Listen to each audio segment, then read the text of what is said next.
Vengeful Luna Back from Hell. A Werewolf Shifter Romance Audiobook. Written by Rain Hart. Chapter 1. The Luna with No Name. They dressed her in fire. The ceremonial robes shimmered with threads of silver flame, curling like serpents across Nevara's coal blue hair as she was led, barefoot, down the aisle of the Moonstone Hall. The ancient chants rose in waves, chanted by thousands, priests, nobles, soldiers, the Pact's most faithful, all packed into the great dome of ash-bound throne to witness her ascension. Her breath trembled, but she held her chin high. It was not fear that clutched her, it was awe. The kind only a woman touched by fate could feel. Beside her, towering in black and gold, stood Edraven Silchrest. Alpha King. Her mate. Her sovereign. His jaw was set in silent reverence, but his hand had brushed hers when they stepped onto the throne platform, his fingers lingering as if he couldn't let go. She had always wondered if he truly loved her, or if she had simply been the right match of blood and prophecy. But today, none of that mattered. Today, she would be named Luna in full. Queen. Bound by soul and law, before the pack and the moon. The attending priestess knelt before her, lifting the final piece of the ritual regalia, the moonfire circlet. Its silver arcs glowed with ancestral sigils, carved from the bones of the first Luna who had ever burned for love. The crown settled on her brow like destiny. Nevara exhaled, steady now. Her voice rang clear. I, Nevara Vellithorn. A scream tore through the hall. Not a human one. The temple flame at the heart of the throne chamber, once a steady blue-white beacon, suddenly burst into raging scarlet, flames shooting up into a shape like claws. Whispers turned to gasps. The air stank of burning ink and blood. In the center of the flame, a scroll appeared, suspended midair. It unrolled with a snap. Thousands of heads turned toward it, even the guards gripping their blades, unsure of what to do. Words began to burn themselves into the scroll in blazing crimson. To the lords of the pack. Here are your battle lines. Here are your bloodline secrets. Here is every door you left unguarded. May your enemies feast on your pride. Nevara Vellithorn. A hush as wide and deep as death fell. Then came the voice she feared most. Edraven stood. His steps echoed down the stone dais like thunder as he descended from the ash-bound throne. His golden black armor caught the light of the burning scroll. His face, once calm, revered, beloved, was unreadable. Nevara, he said. She turned slowly, robes still glowing. I didn't, her voice cracked. Edraven, I swear to the moon, I didn't write that. It's a forgery. I don't even know what those sigils mean. But he wasn't looking at her. He was looking at the scroll. At the betrayal. At the name she'd carved herself into this kingdom with, now burning in front of them all. She dropped the crown from her head. It clattered like a shackle cut loose. Her bare feet stumbled over the steps as she rushed toward him, reaching, grasping for the hem of his cloak. Look at me, she cried, catching his sleeve. You know me. You know I would never. He pulled his arm free. The guards stepped forward, but he raised a hand. They froze. And then, he drew his sword. The king's blade. The one only drawn to make declarations of war or judgment. The hilt shone with the same flame she had once kindled in him. Her mate bond pulsed in her chest, frantic as if trying to find his. Edraven, she whispered. He looked down at her. Finally. His steel-gray eyes met hers, and what she saw there froze her blood. Not rage. Not sorrow. Nothing. I declare Nevara Vellithorn a traitor to the blood, he said coldly, every word cutting deeper than the sword could. I strip her of Luna's mantle. I burn her name from the sacred record. And I sever her bond to this throne, this pack, and me. She fell to her knees. You're lying, she breathed. You don't believe this. Say you don't. Say it wasn't real. Say you don't believe them. I believe what I see, he replied. Her hands clawed at the stone floor. Then look at me. Look at me and say it to my face. He turned, sword in hand, and ascended back toward the throne. without a glance. "I don't believe anyone," he said over his shoulder. "Not even you." The hall exploded. Nobles rose in horror. Priests began muttering binding incantations. Guards surrounded her. One yanked the remains of her robe down from her shoulders. Another seized her from behind, twisting her arms. Her head snapped back as her circlet was torn away. She screamed, words, curses, prayers, all tangled together. "Stop. Stop, don't touch me, I'm the Luna." They did not stop. She was dragged like a corpse across the cold floor, once lined with white roses in her honor. Her bare heels bled against the stone. And still, she screamed. "Edraven, I am not a traitor. I am your Luna." He did not turn. As the guards hauled her upright before the crowd, her hair tangled, blood dripping from her mouth, Nevara found her voice again, not soft, not pleading. It was fury. "I didn't betray you," she spat, eyes wild. "But now I will. You dare burn my name? Then burn with me. You'll all burn." Vellithorn, silent until now, stepped forward from the shadows beside the throne. His silver ceremonial robe swayed with oily grace. His hand lifted in blessing or condemnation. "The traitor speaks in tongues of fire," he murmured, lips curling into a smile. "Let her be silenced by the same." Nevara laughed. It was sharp. It was broken. It was terrifying. "You think I'm afraid?" she hissed. "I'm not afraid of pain. I'm not afraid of burning. I'm afraid of being forgotten." As her head was forced down by the guards, her last words rose over the chanting. "You strip me of my name? Then you all go to hell with me."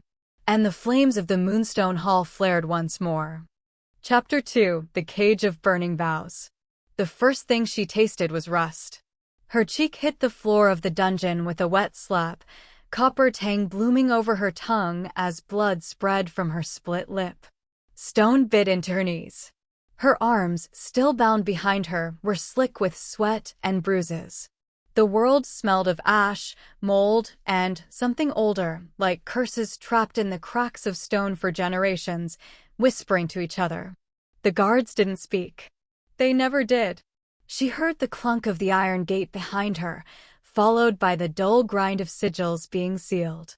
The moment the last rune clicked into place, Nevara's body convulsed. The air inside this cell was wrong.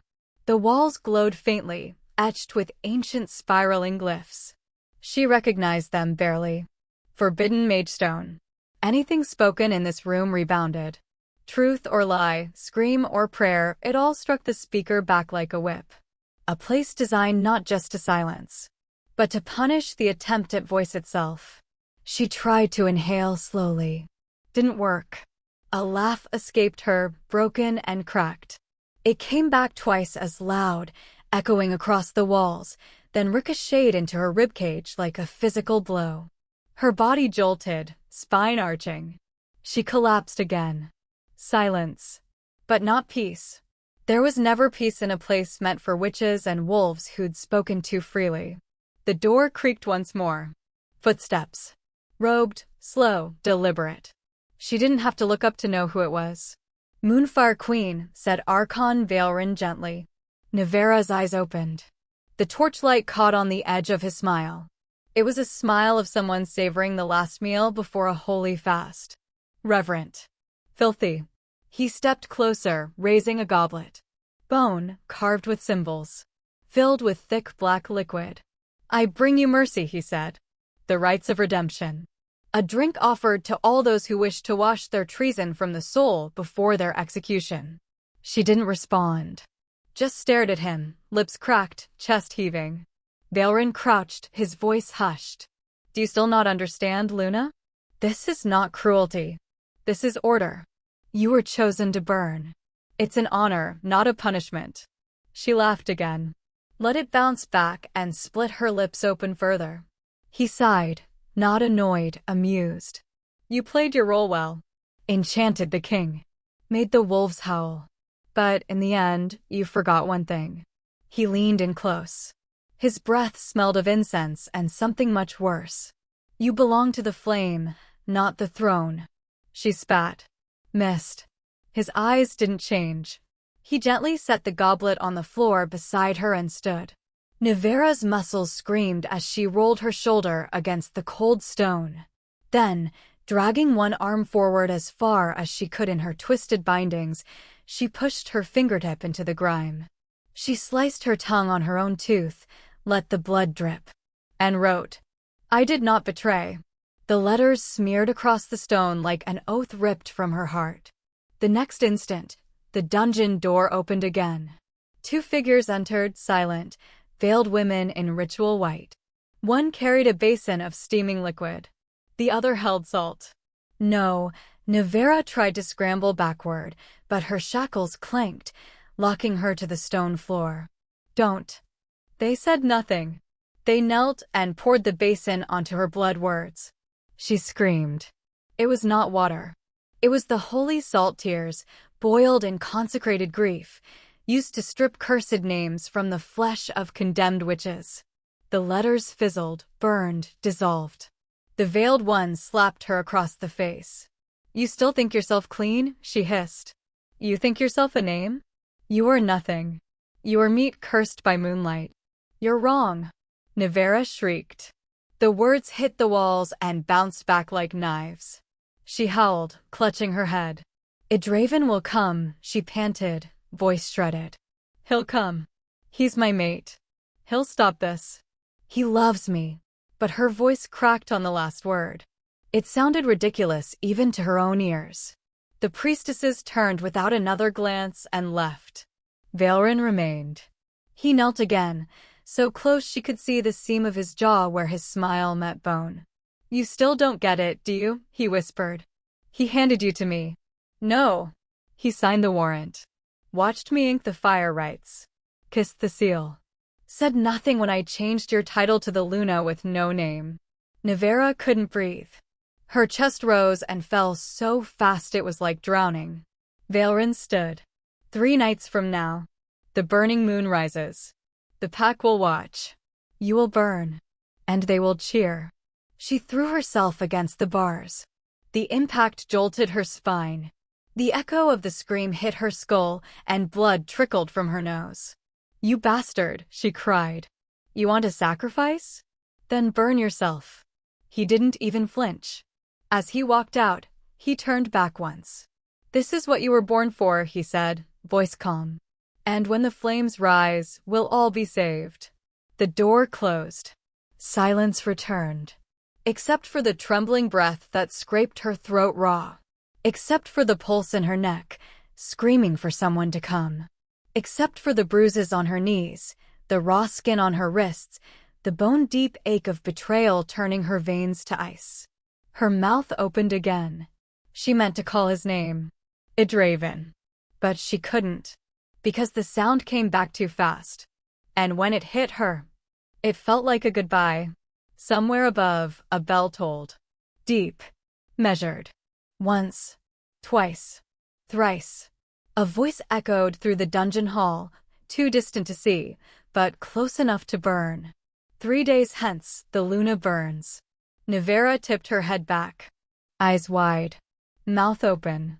Then, slowly, she began to laugh. It was a laugh made of cracked ribs and shattered vows. "I'm not the one who's going to burn," she whispered. Her voice broke. Her lips bled. "I'm going to burn the world that forgot me." Chapter 3: The Trial of the Screaming Luna. They dragged her up the spire by her hair. No chains could silence her, so they made a throne of stone and sigils, and they bound her to it by force, wrists crushed against glowing anchors, ankles twisted into iron grooves, spine flattened against a backrest etched with the oaths of 1,000 condemned wolves. It smelled of blood and burnt teeth. The trial spire rose so high it pierced the ash-clouded sky. A place built for spectacle, for screams. And today, they gave it their Luna. Nevara's head lolled as the guards shoved her into place. Her knees buckled, until they slammed a firebrand across them and forced her upright. She didn't scream. She bit down hard enough to try snapping her own tongue, but the moment her jaw tensed, the glyphs on the restraint flared, locking her teeth in place with magical torque. Pain thundered through her skull. She spat blood anyway. The crowd howled. A sea of fur-lined cloaks and war-bound helms, hundreds thick around the spire. And above them, flanked by silver-cloaked elders and rune-bound inquisitors, stood Archon Valerin, robes white as sacrificial linen, expression beatific. He raised a hand. The mob fell silent. Nevara Vellithorn, he intoned, voice smooth and echoing across the cold stone. You are brought before the hollow tribunal to stand judgment for the crimes of heresy, blood betrayal, divine corruption, and the most grievous of all, treason against the pact and its sacred king. Nevara's eyes, dark-rimmed and bright as flame, snapped upward. I didn't betray anything, she rasped. You did. Gasps rippled through the crowd. Look at them, she hissed, fingers twitching against her shackles. Look at how easy they are to control. Say the word traitor, and they'll burn anyone. Even their Luna. Valerin only smiled. We burn what the moon rejects. She never rejected me, Nevara snarled. You did.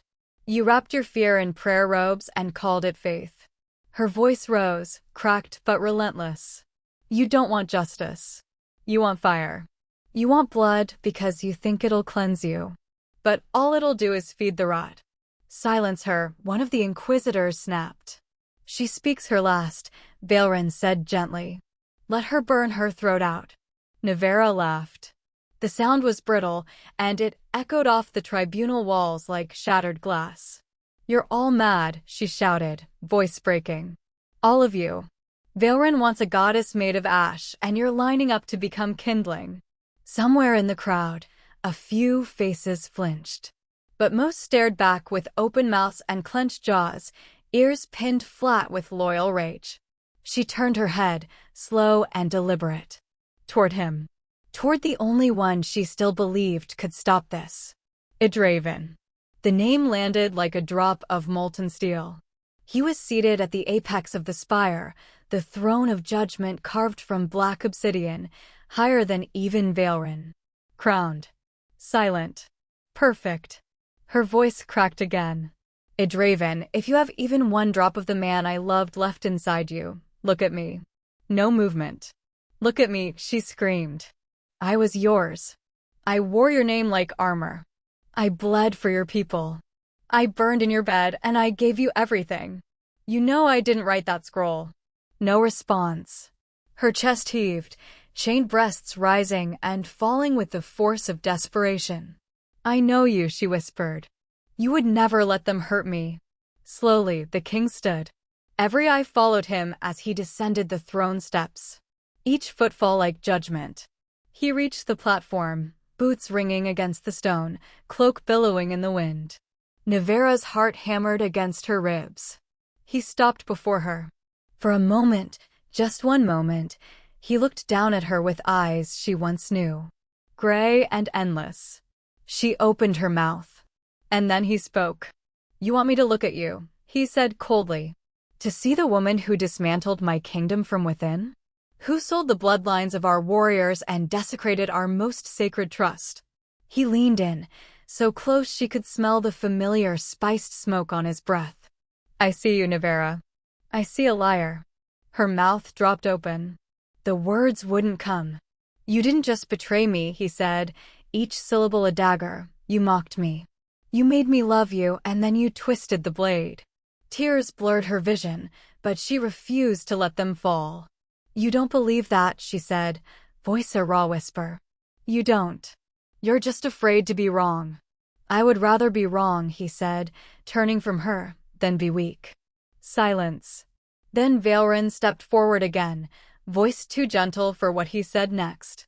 Let it be known, he called, that on the night of the burning moon, 3 days hence, the former Luna will be the first to light the sacred flame.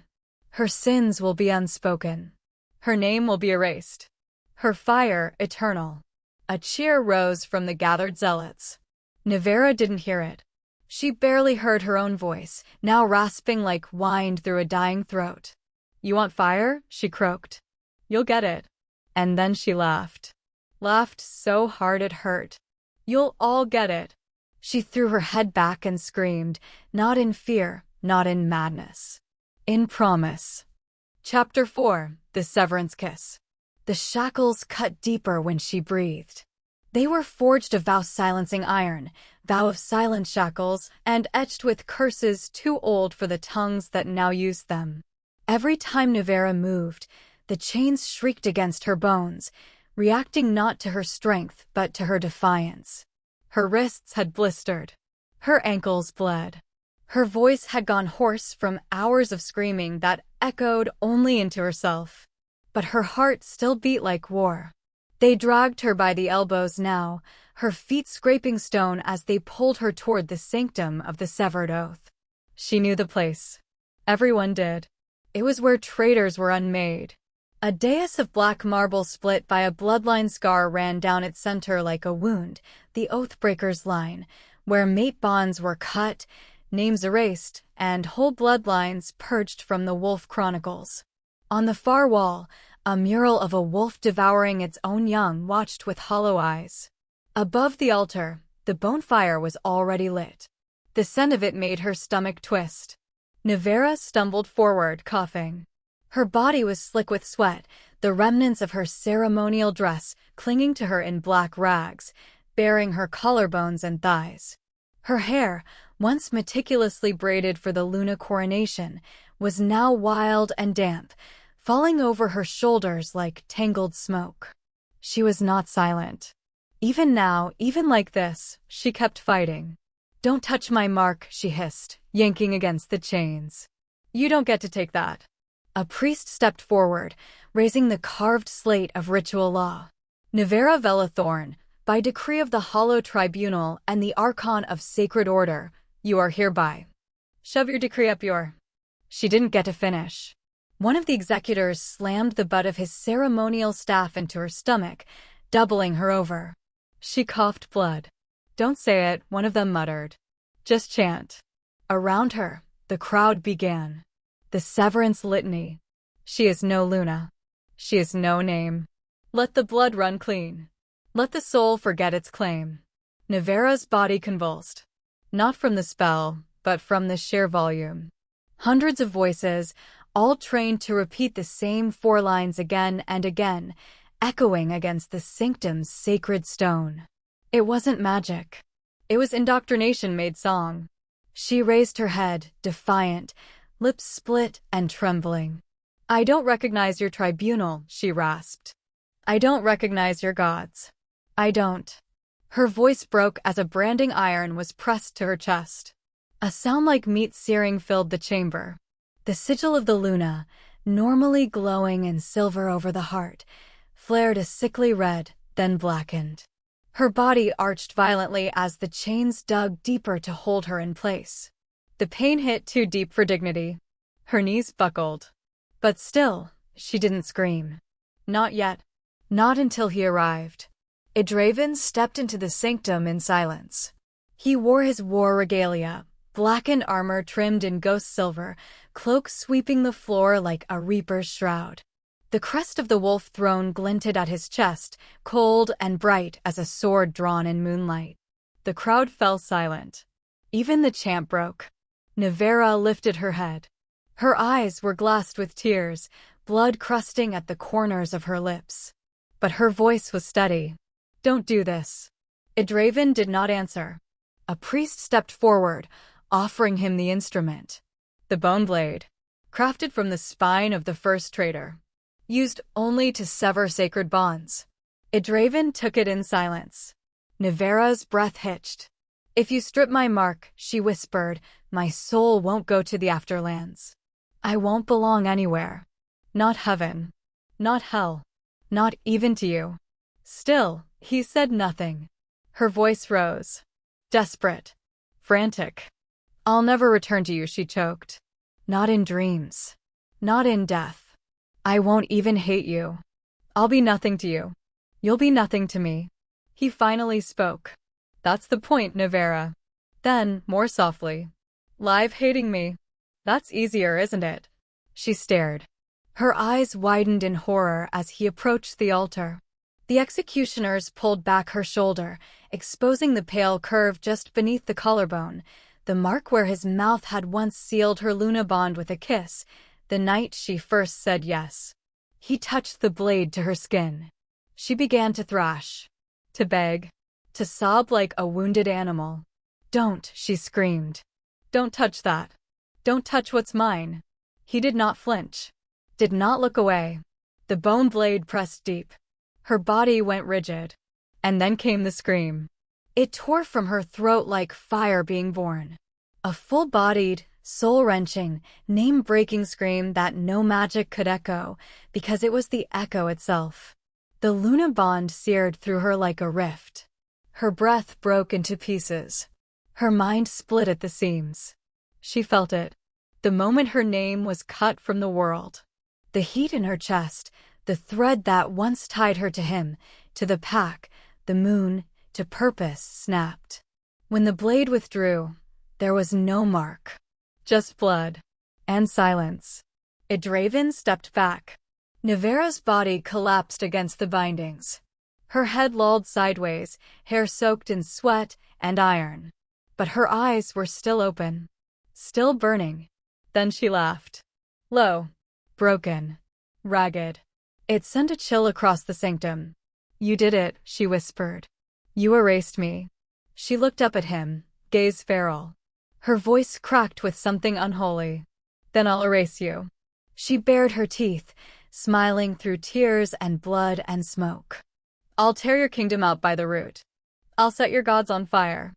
I'll make your name the one no one dares speak again." And somewhere behind her voice, the flames of the altar flared. Just a little. Enough for anyone, to notice that maybe she hadn't been severed. Maybe she'd been set free. Chapter 5, Burn the Luna, Save the Faith. They brought her to the plaza as the sky bled fire.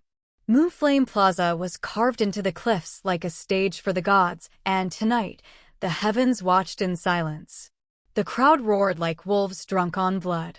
Veils were torn, flags unfurled, sacred ash scattered across the air until every breath was dust. She walked barefoot. No chains this time. They'd bound her in purge thread, cleansed scripted cords etched with absolution rites. Her wrists and ankles bled beneath them. Her back was bare, scraped raw from the dragging. Across her chest, the mark of the severed Luna seared like a phantom brand. She had no name, no mate bond, no home in the afterlife. But she had eyes. Eyes that burned hotter than the pyre they'd built. The moonbone cross stood at the center of the ritual dais, curved like an executioner's smile. It wasn't built for comfort. It was built to lift a body high enough that even the gods could see it writhe. They strapped her to it. Arms wide. Legs split. Head tilted just enough to see the faces in the crowd. Nevara didn't resist. She stared. Into every one of them. The lovers who once kissed her hands. The elders who once knelt to bless her name. The servants who once wept to braid her hair. The soldiers who once said they'd die to protect her. They were all here. All watching. All chanting. Burn her. Burn her. Burn her and cleanse our blood. Archon Valerin stepped forward, his white robes glistening with sacred oil. He lifted the cinder torch in one hand, the book of rebirth in the other. "My children," he called, voice soft and thunderous all at once, "tonight we reclaim the purity of our line. Tonight, we offer the fire our greatest sin. And from her ash, we will rise again." He turned to Nevara. "Do you offer final confession, Luna?" She bared her teeth. The crowd fell quiet, waiting. Her voice cracked, but she forced it through the blood on her tongue. "I want you to remember," she said, "every last one of you. I don't die today because of guilt. I die because you believed him." The silence cracked into fury. "Burn her. Witch. Traitor. Curse spawn. Burn her." Valerin smiled. The torch touched the rune at her feet. Flame erupted, silver, then gold, then the unnatural hue of gray fire, rising in a perfect spiral, licking toward her bare legs. She didn't scream. Not when the heat split her heels. Not when her skin began to blister. Not even when her lashes curled inward and fell into her open eyes. She kept them open. She watched them. Every single face. She bit into her tongue until blood filled her mouth. She forced the taste down, forced herself still. Inside, something shifted. It wasn't prayer. It wasn't hope. It was will. Her fire didn't scream. It climbed. The flame devoured her thighs, crawled up her stomach. Her bones cracked beneath her skin, ribs exposed, muscle peeling. Her blood turned to steam, but her soul didn't move. Because she wouldn't let it. She reached inward, what was left of her name, her mark, her bond, even if they had torn them from the world. She found it. The last ember of her identity. She held it. And with it, she whispered. Not aloud. Not to the crowd. But to somewhere else. A place beneath belief. They burned me. The world didn't shake. But the gray did. Somewhere past death and before oblivion, in the threshold of the gray veil, a man opened his eyes. Or something that wore the memory of a man. He heard her.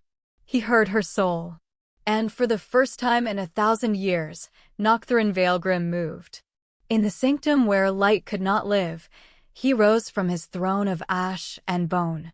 His shadow spilled into the veil like smoke unfurling in reverse. He reached out. Not with words. Not with pity. But with contract. A binding older than love. Sharper than rage. And Nevara's fire, already consuming her, peeling her open, laying her bare to the elements, shifted direction. It no longer reached up. It reached through. And somewhere, in the deepest ring of that flame, her lips moved again. I accept. The flames roared. The crowd screamed in rapture. Veilrin whispered a prayer. And when it was over, when the light dimmed and the chants quieted, there was nothing left on the pyre but ash. Ash and one single object. The Luna's crown, melted to black. No name was spoken. No bell was rung. No one wept. But far beyond the reach of the living world, in a place without sky or ground, a wind stirred over forgotten bone. And a voice said, "The contract is sealed." Chapter 6, Ashbound Oath. It did not feel like waking. There was no breath to take, no lungs to fill, no blood to pump. But Nevara knew she had returned, if not to life, then to something just left of it. She hovered in it. Weightless, voiceless, limbed in heat without flame, a silhouette of gray and fury molded into the shape of a woman. She opened her eyes. There was no sky. Only a ceiling of fractured bone, veined with lightless cracks, above a floor that bled smoke with every step. The air reeked of extinguished names and unspoken vengeance, like the final gasp of a god who'd been murdered in his sleep. She tried to move. Her limbs obeyed, but not like before. Her body was no longer blood and sinew. It was fire given purpose. A shell of ash molded by the grief that didn't burn fast enough. Her wrists shimmered, cracked like porcelain. Her breath emerged in no visible mist, only embers. The mark at her chest was still there. Still burning. It pulsed, not like pain, but like memory. Like something that refused to forget her. Or refused to let her forget. She clutched at it, fingers trembling. And then, from across the chamber of smoke, footsteps. Not rushed. Measured. Soft as silk on funeral stone. She turned. He walked out of the void like he'd always belonged to it. Tall. Lithe. Dressed in black and grays so old they seemed painted from memory, not cloth. His skin was the color of ash after rain, and his hair fell like smoke, white and wispy and trailing behind him like a promise. One hand wore a glove made of knucklebone links, which he unfastened slowly as he approached. His eyes, if they could be called that, were nothing but rings of bone-pale silver. Hollow. Endless. He stopped 2 paces before her, gaze raking her from crown to foot. "You burn more beautifully than I expected." Nevara didn't answer. Her mouth was dry with the memory of screams. Her tongue still tasted like copper ghosts. "Where am I?" she managed to ask. He tilted his head. Where no one dares remember you. She looked down at herself, at the gray curls of smoke where her toes had once been. Her hair flowed behind her in long waves of dark coal fire, her body encased in thin fissures of ember that never cooled. I'm dead. Mostly. She raised her chin. Then what are you? He reached up and slid the glove off completely. Bone and shadow, sculpted like art, unfurled from beneath the fabric. I'm what death sends back when it doesn't want you. He stepped closer. She didn't flinch. Your name is gone, he said softly.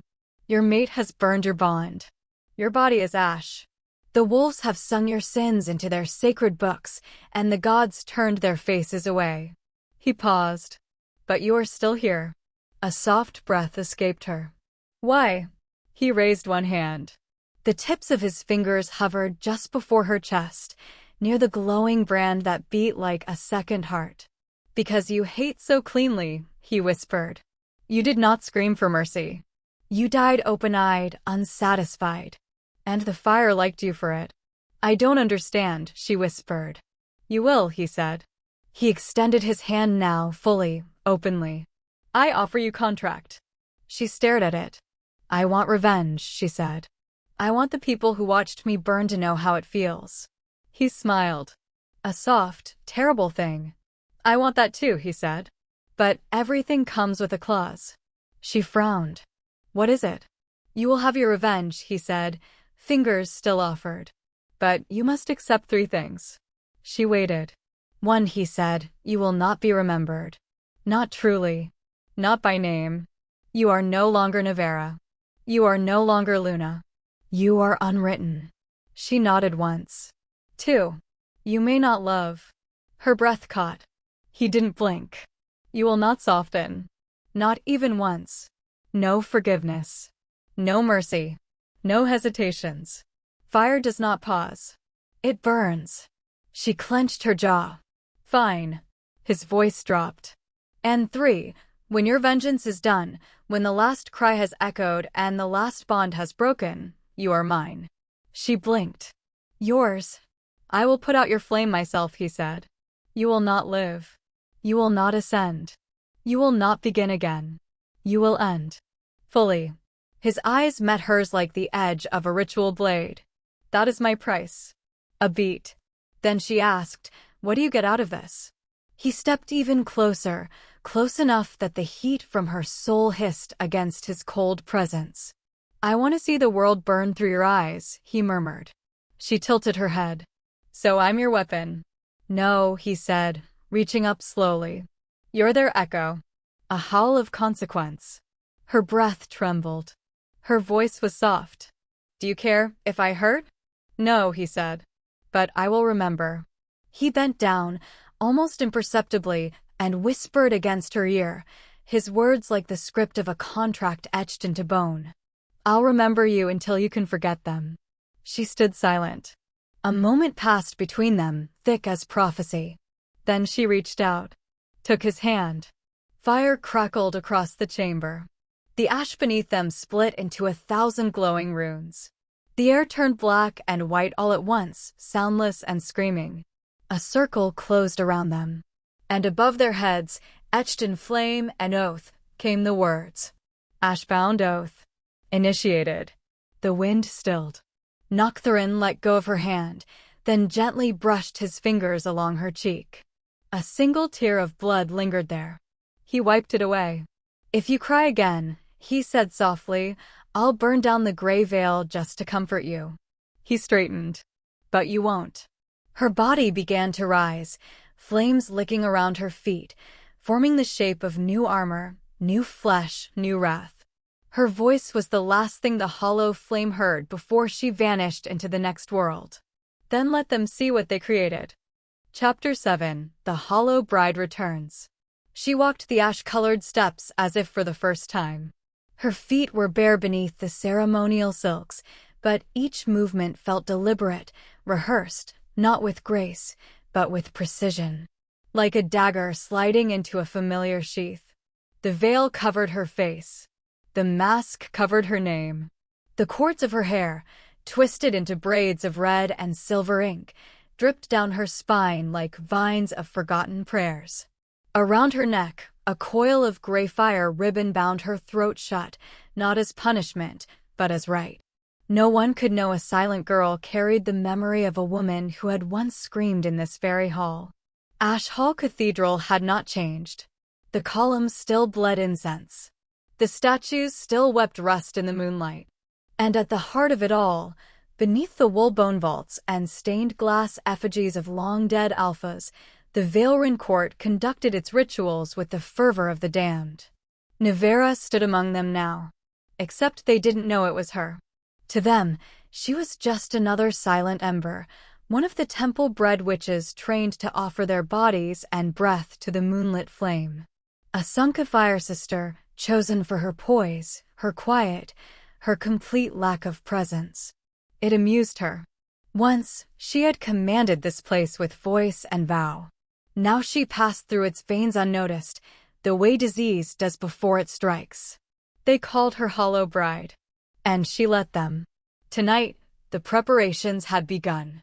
The festival of flame atonement, the same one they'd burned her during last cycle, was being repurposed. Not to execute a traitor, but to celebrate a new Luna. White Flame Bride. They called her pure, chosen, holy. Nevara had seen her.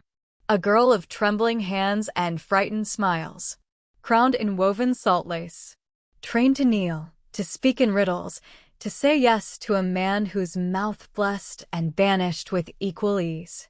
She would die by spring. They all would.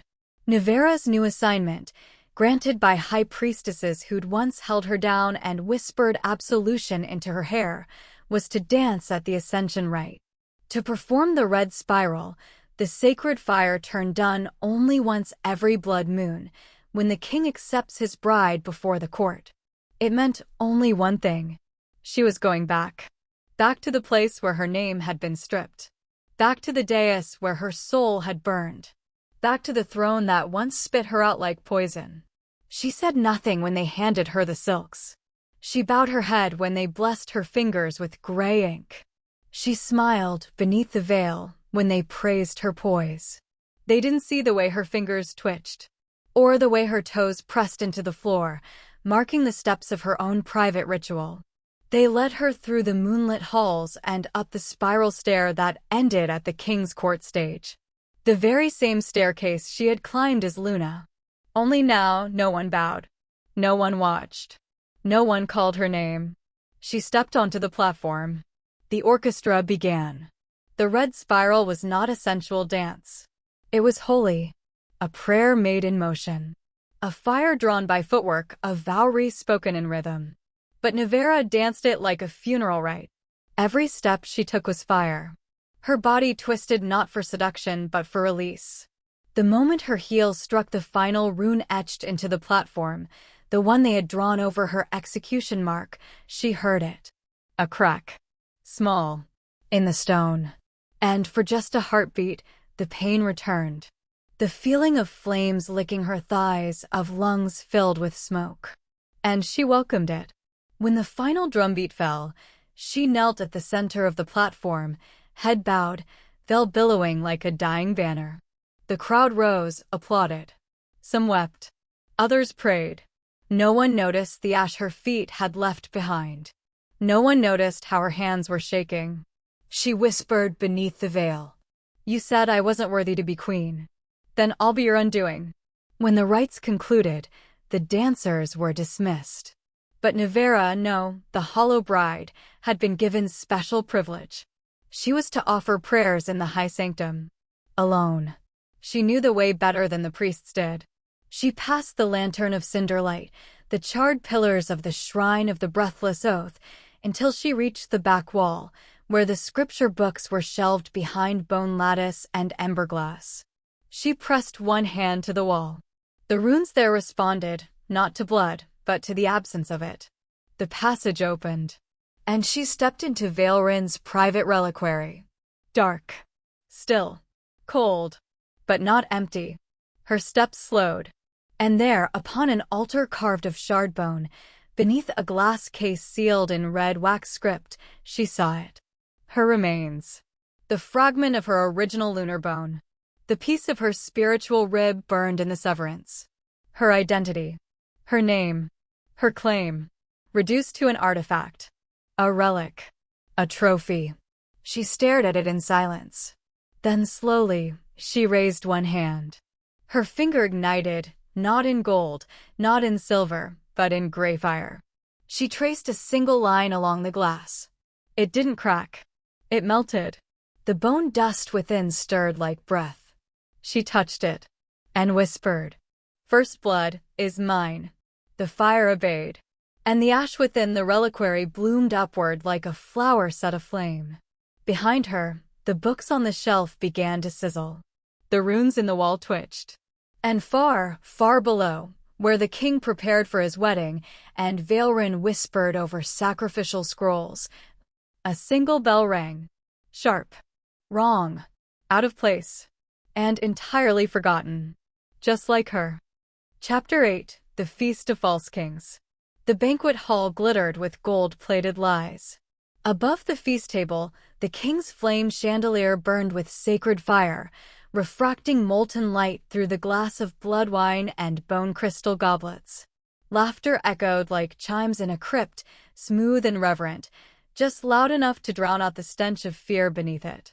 Vellithorn's court had mastered this, the worship of spectacle, the gospel of forgetfulness. Tonight, they celebrated the imminent crowning of the white flame bride, a new Luna, untouched, unsullied, and most importantly, unquestioned. At the edge of it all, masked and radiant, Nevara danced. They called her the Silent Veil.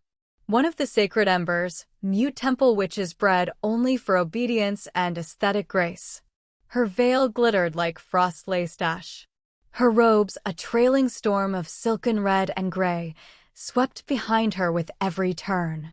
Her feet bled across the blackstone floor, but she moved with elegance that made the crowd sigh. They didn't know what they were watching. They thought it was art. It was prelude. The center of the feast was a circular stage of polished obsidian, ringed with spellbound braziers that exuded scented smoke. What they didn't know was that the scent had been changed. She had made the switch herself in the moment between rites, when the ember witches were anointed and hooded. The real incense, blessed firebark and bloodroot oil, had been replaced with a powdered blend only she could touch without consequence. The sorrow smoke. It wasn't poison. It was memory. It crawled beneath the skin, not to kill, but to return. To reopen what was buried. She spun once, toes grazing the flame circle. The braziers hissed in response. The smoke shifted. Across the room, seated on velvet-lined thrones, the three high elders of the royal council lifted their wine.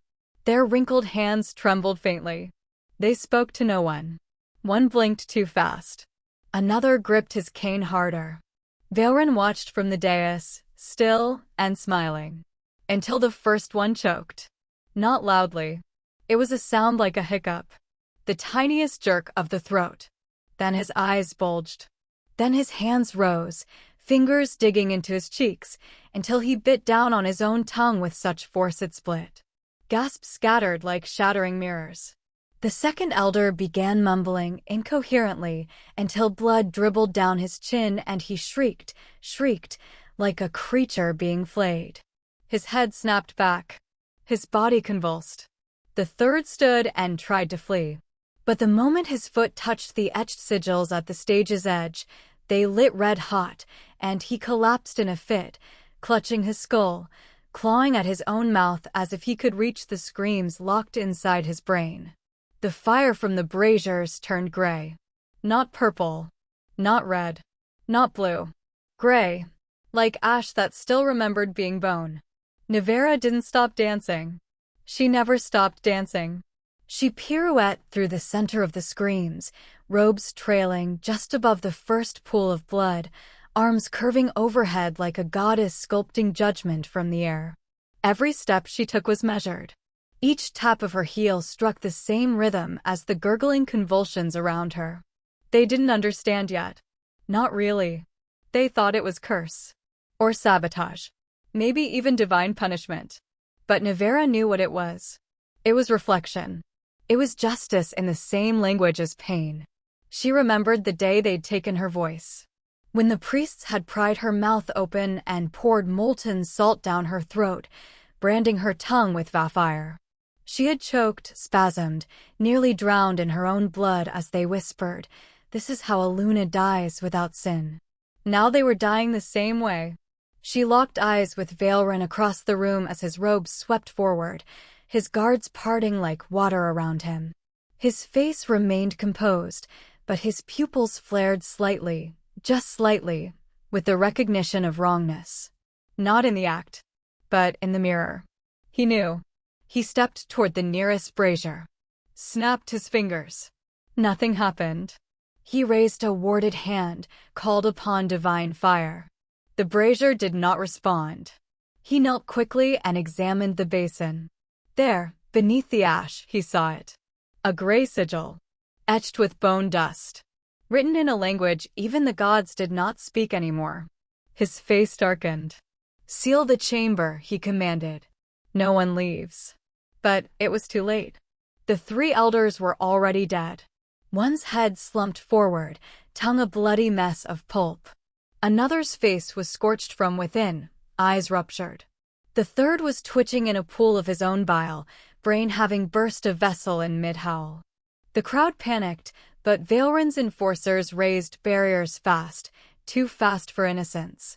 Nevara stopped in the middle of the stage. She bowed. Gracefully. Deeply. Her back exposed, spine arched. When she rose again, she looked straight at Vellithorn. And though her veil was still in place, her eyes shone through. Not just with fire, but with recognition. And mockery. "You took my tongue," she whispered inside.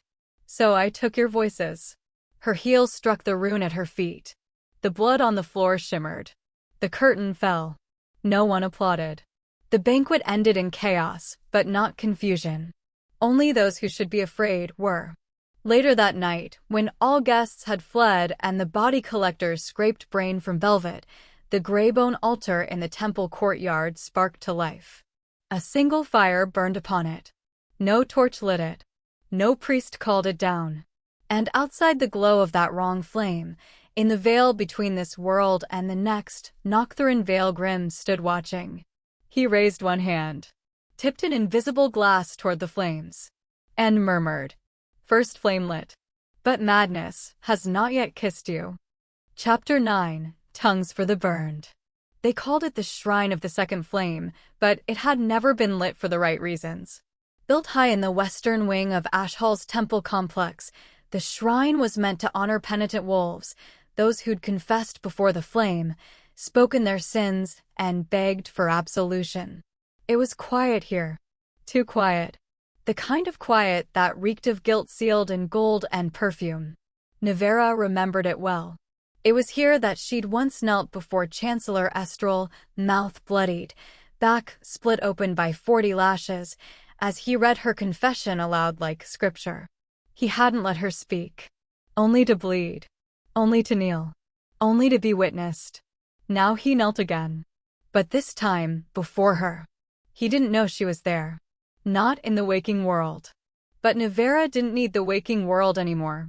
She entered his dream the way a spark enters, kindling, silent, soft, inevitable. The scent of incense curled around his sleep-stilled limbs. His mind felt comfort around the scent. Drapes. A bed. Silk linens. His palace. And then, footsteps. Soft, deliberate. Bare soles against marble. He stirred. His dream eyes opened. She stood in the center of the chamber, veiled in firelight, wearing the robes of a sacred ember which, only this time, her veil was made of smoke. Estrel frowned. "What?" Nevara raised a finger. He froze. She did not speak. She merely tilted her head, and the smoke around her hands twisted into cords, threads of ash and memory. They slithered through the air like silent predators. Estrel tried to rise. He shouted. But the moment he opened his mouth, the threads dove in. One. By 1. They wrapped his tongue, his gums, his teeth, crawled down his throat. He fell backward, gurgling, limbs flailing as the dream warped into a cage of mirrors, all showing her. Her eyes, her flame, her silence. When he tried to claw at his face, the cords wrapped his wrists. When he tried to scream, the threads tightened, drawing blood. His last breath was not exhaled. It burned inside him. And then she whispered, finally, "This is for every word you read from my confession while I wasn't allowed to speak.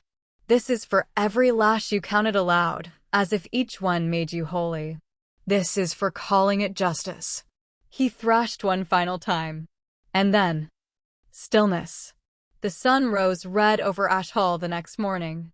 And at the center of the shrine of the second flame, upon the altar where wolves once begged forgiveness, they found the body of Chancellor Estral. Mouth sewn shut, lips bruised black, flesh torn from the inside out, as if he'd tried to scream for hours but never could. And across his throat, scrawled in charcoal cuts, the words, "Who stole my voice, I take their sound." No blood trail, no signs of forced entry, just the body, and the unmistakable scent of gray fire. Panic spread fast. Servants whispered about a curse walking among them, that the girl with ash in her footsteps and silence in her smile was not just a witch, but a spirit of vengeance, sent back by the gods themselves to purge the impure. Some claimed they'd seen her in mirrors. Others said they'd heard whispers in their sleep. A few priests stopped speaking entirely, terrified that words would betray them. But when the Chancellor's death was brought before Vellithorn, he did not flinch. He simply turned to the assembly and said, "The gods have spoken. We do not investigate heaven's will. We kneel." And just like that, there was no inquiry, no suspects, no questions. The shrine was sealed, Estral's name erased from the temple ledgers before dusk. But even as they locked the sanctum, behind veils and scrolls and sacred wax, the whispers spread like cracks beneath their gilded feet. Because now it was three deaths. 3 impossible deaths. Each crueler than the last. Each echoing a pain Nevara herself had once suffered. And none of them explainable. The palace sealed off the rune-speaker wing. The Chamber of Edicts suspended sessions indefinitely. Temple wards were reinforced with desperate speed. And in the kitchens, in the laundries, in the courtyards and cloisters, the youngest acolytes whispered gray prayers at night, pleas to the gods to spare their tongues, their eyes, their hearts. But it wasn't the gods who listened. It was her. That night, the wind carried cinder instead of snow. And high above the temple, beneath the veiled moon, Nevara stood alone at the ash altar, watching the city suffocate beneath its own silence. She wore no veil now, no mask, only her fire, only her purpose. She looked down at the reflection of flames flickering in the ceremonial blade she no longer needed. And she whispered, "The day I died, none of you spoke for me. Now let's see who dares speak at all." Vellithorn stood at his window, watching the flames rise. For a moment, he didn't smile, didn't blink. Then, as if speaking to a ghost only he could see, he murmured, "3 gone. But you're not done, are you?" He turned from the window. But behind him, in the glass's reflection, a shape lingered. Feminine, veiled in smoke, eyes burning, watching. Far beneath the sanctum, beneath the stone, beneath the soul, the gray-bone temple lit with a pulse of wrong fire. And there, among shattered offerings and whispering bones, Noctherin stood with one hand in the flame. He did not look surprised, only pleased. Second voice silenced, he said softly, "But you've not yet broken." His fingers curled in the fire. Shall we see who's next? Chapter 10, Edraven dreams of her burned. He stood at the top of the throne stairs, and she was on fire again. The dream began like every nightmare he never spoke of, quiet, clean. The wool-blood citadel stood still beneath pale torchlight, its stones scrubbed of any guilt, its banners undisturbed by wind. The air was sterile with power. It always was. But then came the sound. Not footsteps. Not chains. Just the crackle of something burning that should not be. He looked down. And there she was. Exactly as he remembered her on the day they burned her, hair wild and matted, lips split and blistered, robes torn in holy places and scorched in shameful ones. She was barefoot. Her knees scraped from the weight of ritual chains. Her wrists still bore the black-rimmed scars from the ash-bound cruciform. But she was standing. Standing and watching him. Her eyes were no longer pleading. They were feral. He tried to move. Tried to reach for the sword mounted at his hip, but it wasn't there. Of course it wasn't. Dreams never gave him weapons when she came. The flame clung to her skin like a second robe, licking at her neck, coiling around her spine, trailing from her fingertips in lazy ribbons of gray fire. It didn't consume her. It revealed her. Every bruise they left. Every mark they hid. Edraven opened his mouth to speak, but his voice died before it left his throat. She began to climb. Step by step. Each time her foot touched a stair, the stone beneath blackened. Ash bloomed. And when she reached the fifth stair, he could smell her. Burnt silk. Melted blood. Moonlit perfume that hadn't washed out of his cloak, even after all these weeks. Still he said nothing. Because he didn't know what would come out if he did. She paused just below him. The throne loomed behind him. Her gaze never left his. She didn't ask why. She didn't ask how could you. She only watched. And then she reached for him. Not with grace. Not like before. Her hand was charred at the knuckles, fingers curled like claws. When she touched his jaw, the heat nearly seared through his spine. He gasped. She leaned in. And kissed him. Not soft. Not sensual. But like she wanted to devour his breath. Like she had nothing left but rage and remembered love and a hunger to mark him the way he had marked her. His mouth opened against hers involuntarily, and he tasted metal. Hot. Rusted. Familiar. Then the blood came. Not hers. Not his. Both. It spilled from the corner of her lips. It dripped down his chin. And when she pulled back, she smiled. Not kindly, but knowingly. She placed one hand over his heart, fingers splayed across the armor that couldn't hide what lay beneath. Her mouth didn't move, but her voice came anyway. You burned me. But you didn't kill me. Now I'll teach you how to burn slow. Her fingers pressed harder. And the last thing he saw before waking was his own chest beginning to glow, with the same flame that once peeled her skin. Edraven woke with a sound he'd never made before. Somewhere between a growl and a gasp. His bed was cold. The room dark. But his hand.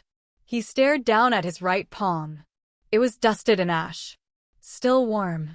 His breath hitched. He looked at the hearth. Cold. No fire had been lit in hours. He stood slowly, moved to the basin, splashed water over his face. It didn't help.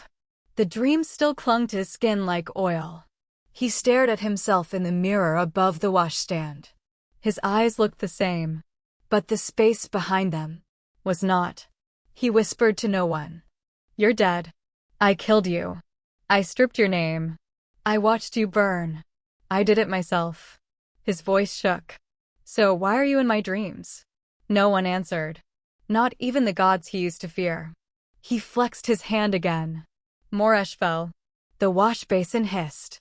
And somewhere in the corner of the room, the shadows coiled just a little tighter around the base of the throne. Far below the palace, across the barrier of sleep and soul, Noctherin Veilgrim stood at the edge of a reflection pool that showed all things unspoken. He watched Edraven trace the shape of her kiss on his lips. And smirked. So, he murmured, you do miss your fire. He dragged one finger across the pool, conjuring a swirl of smoke and moonlight. Good. She'll burn you last. Chapter 11, The Feast That Choked. The banquet had been set with such precision it could have been a coronation. Every goblet gleamed. The platters were symmetrically arranged. The golden mob banquet hall glowed from 1,000 candle flames, each one flickering in rhythm with the chants that pulsed through the engraved walls. At the head of the feast, beneath the arched mural of the moon's last blessing, Lord Antrim lifted his chalice. The guests followed. This was not just a celebration, it was an attempt to reclaim order, to restore Valeren's grip over the unraveling court. 3 dead elders. 1 dead chancellor. A populace beginning to murmur the wrong names in their prayers. Tonight, they'd dine, laugh, forget. And they had the perfect distraction. A girl with ash-colored silk over her eyes. A song maiden. One of the ash-tongued choir, supposedly blessed with the ability to speak only what the moon allows. Her voice was said to carry ritual, not opinion. Melody, not memory. They called her the Quiet Ember. She called herself Nevara. But no one else did. No one else remembered. She stepped barefoot onto the central dais, garbed in a thin gown of shimmering threads and vow-stitched runes. Around her waist hung tiny glass vials, each filled with smoke or dust or tears. Her lips, painted with black pollen, curved slightly when Valeren gestured for silence. She curtsied and began to sing. The first note was a gray hum, low and thick with ancient vowels. It coiled through the hall like mist through teeth. Then came the words, soft, mournful, lifted in an echo that was too slow to be divine. Bless the fire that names us. Curse the hand that burns us. Let the silence know its song. The melody was familiar. Too familiar. Somewhere at the far end of the table, Lord Antrim's fork paused halfway to his mouth. It was the Grey Moon chant. The same chant sung during the ritual flame ceremonies. The same chant Nevara had whispered to herself while they tied her to the cross. But Antrim didn't recognize it. Not yet. He bit into the sweet jelly cake that had been served only to him, a gift from the maiden, the server had said. He chewed. She sang. We remember the ones who were unblessed. We remember their names when their names are taken. He swallowed. Then coughed. It was light at first. A delicate sound, like a laugh caught in the wrong place. But then he coughed again. Harder. His napkin fell. His goblet shook. Eyes turned. Nevara's voice never wavered. We are ash without fire. We are heat without name. Burned, we return to take the breath that burned us. Antrim's hands went to his throat. He stood abruptly, chair crashing to the floor behind him. His mouth opened, gasping, gurgling. His lips cracked, crumbled, and then flaked off. Not like skin. Like ash. His scream never came. His tongue disintegrated before he could form it. The hall erupted into chaos. Guards surged forward, knocking over dishes. Guests shrieked, scrambled. One priest fell to his knees and began chanting purging rites. Another fainted. Antrim collapsed against the table, twitching, his eyes white and rolling, lips gone, jaw stiff. Smoke rose from his throat. The kind of smoke that remembered. Nevara finished the final verse. She curtsied and descended from the dais with the calm of a queen who'd never been dethroned. As she passed the nearest column, her lips whispered the final lyric only to herself. The burned do not forgive. In the aftermath, Valeren stood over the body. Or what was left of it. The ash had left no residue. There was no spell trace, no magic residue, no toxin in the chalice.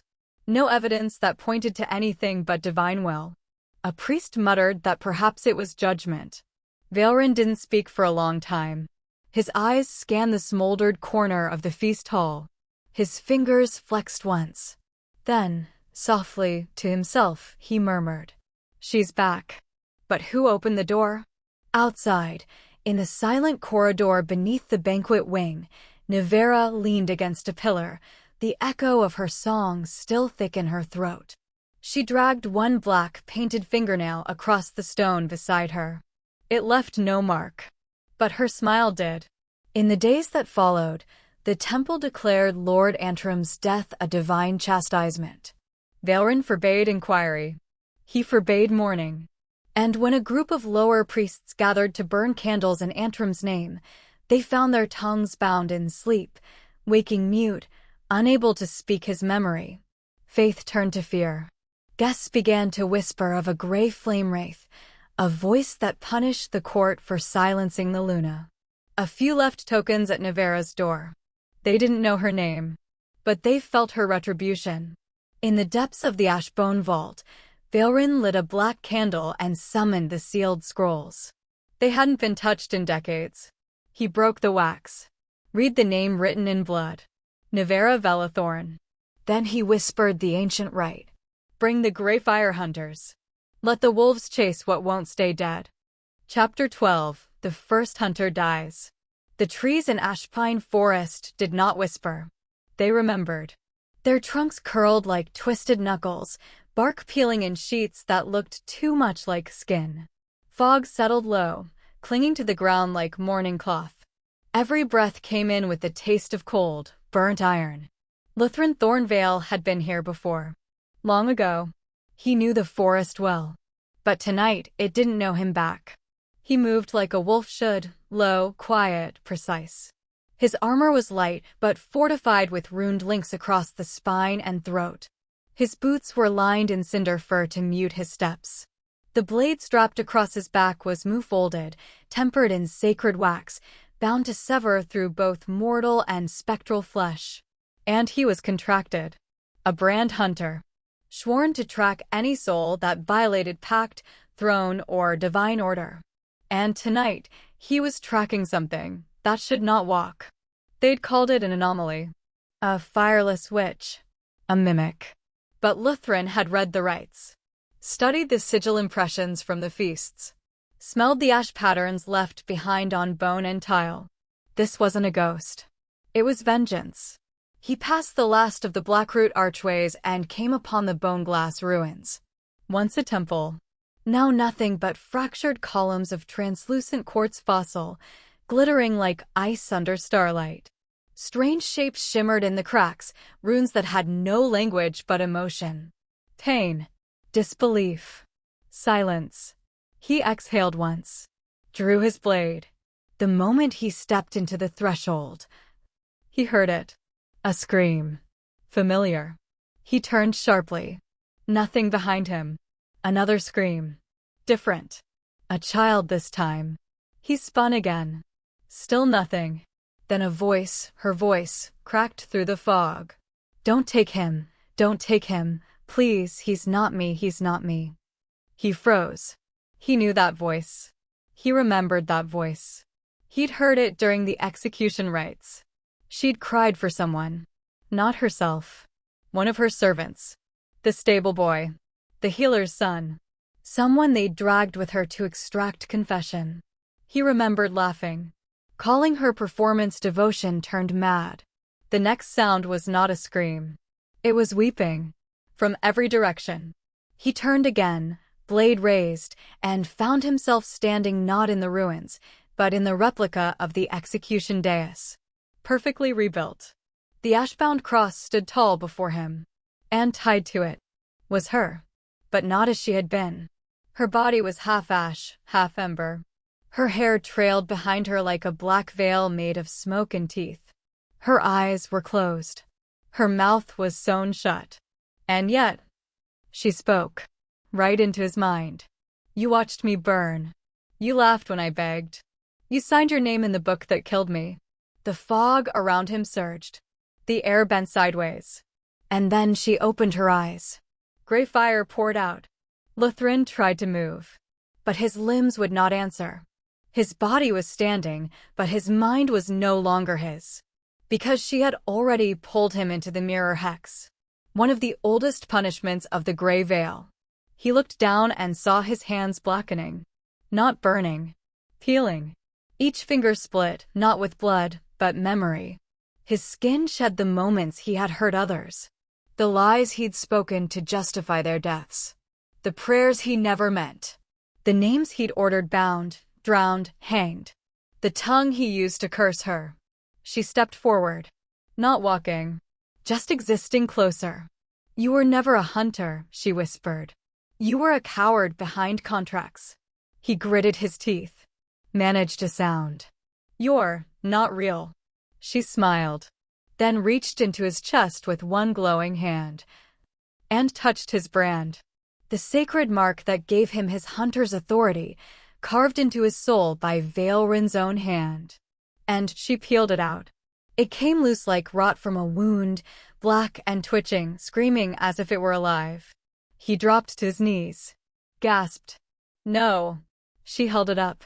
Watched it sputter. This is the part of you that let you sleep after killing for them. She closed her hand. The brand hissed, folded in on itself, and vanished into smoke. And then she leaned close. Her lips brushed his ear. You watched me die once. Now you die watching.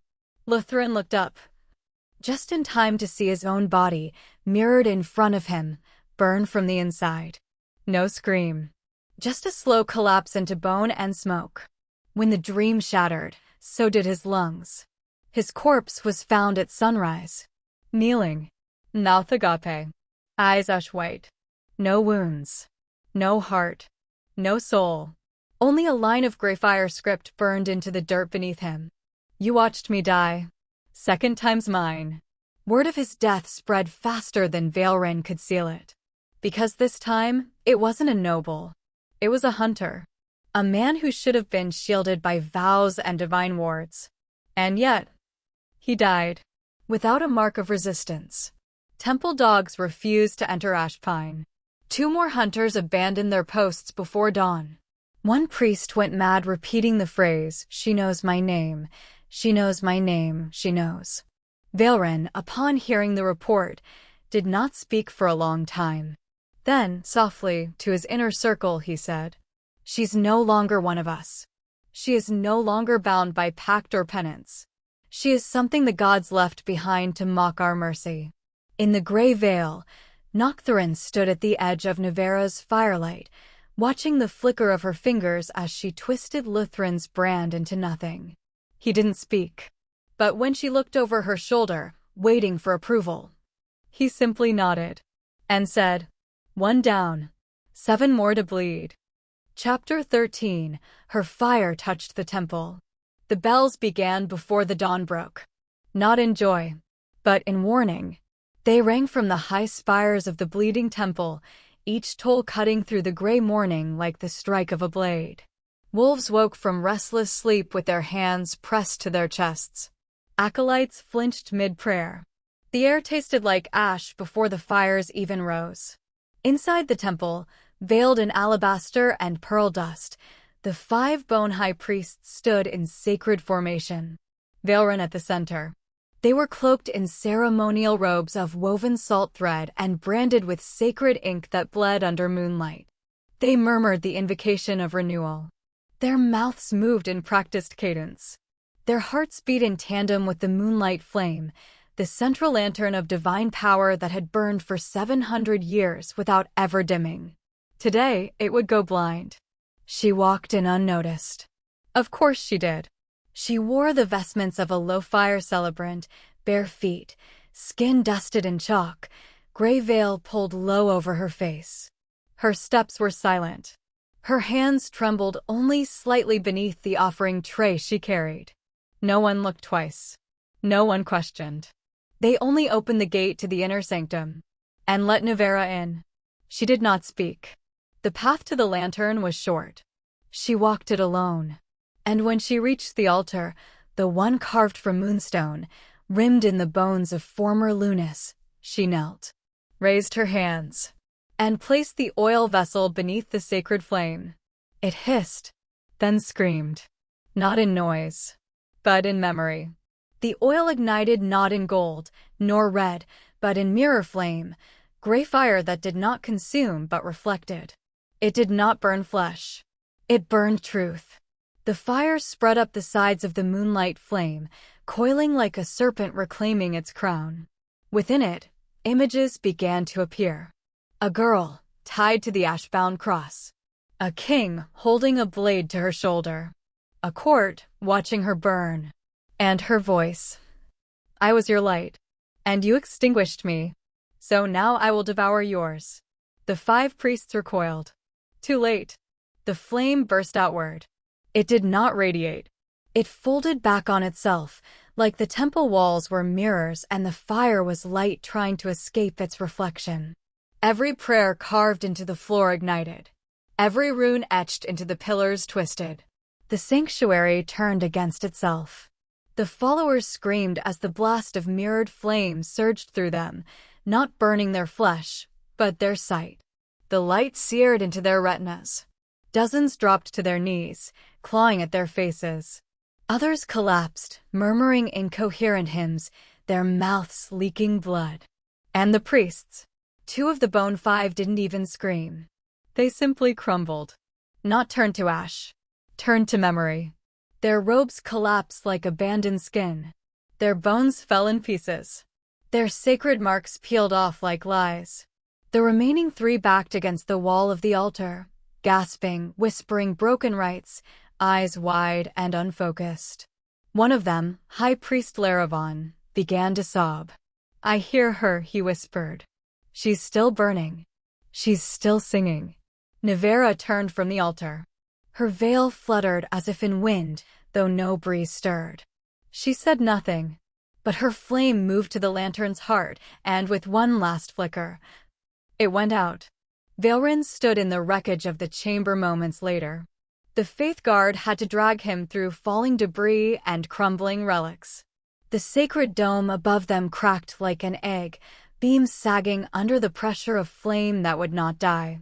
He stared at the altar, at the priests who wept on the floor, at the empty space where the moonlight flame had once danced. He tried to speak. Couldn't.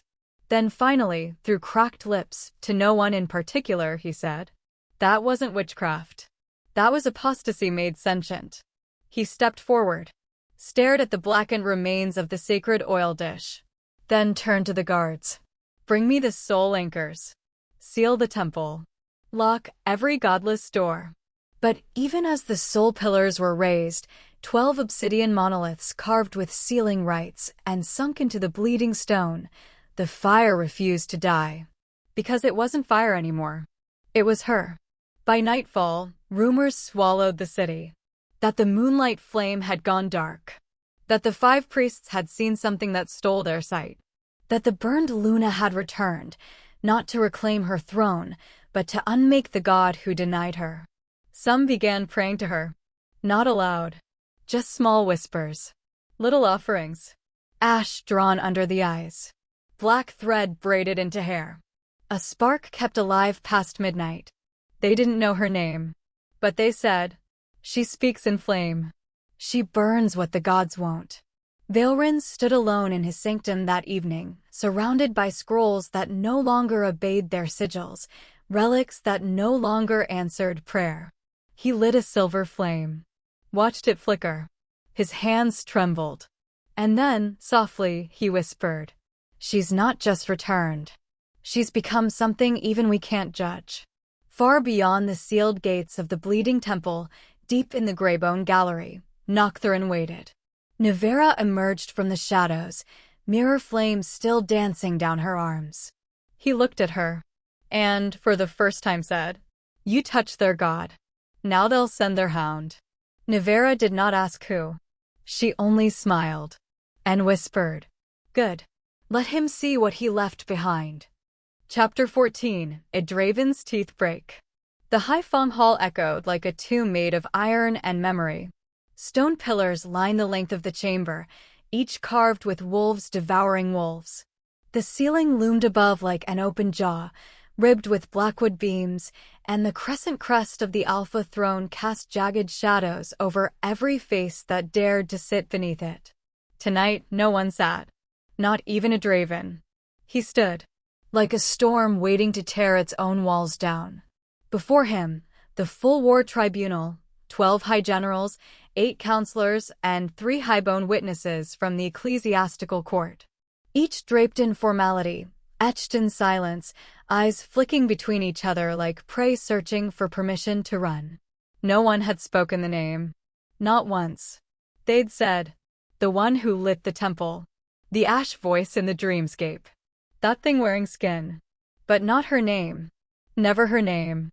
Not Nevara. Not the name they'd cheered in Crownlight. Not the name they'd stripped in fire. Edraven's voice cracked like a whip. Say it. The silence deepened. He slammed his palm against the stone table, hard enough to fracture it. Say. Her. Name. A tremor rippled through the chamber. No one moved. No one looked at him directly. One general cleared his throat. Another whispered, she's not her anymore. Edraven leaned forward, hands planted on the table, eyes shadowed beneath his battle braids. She was my Luna. His voice was low. Raw.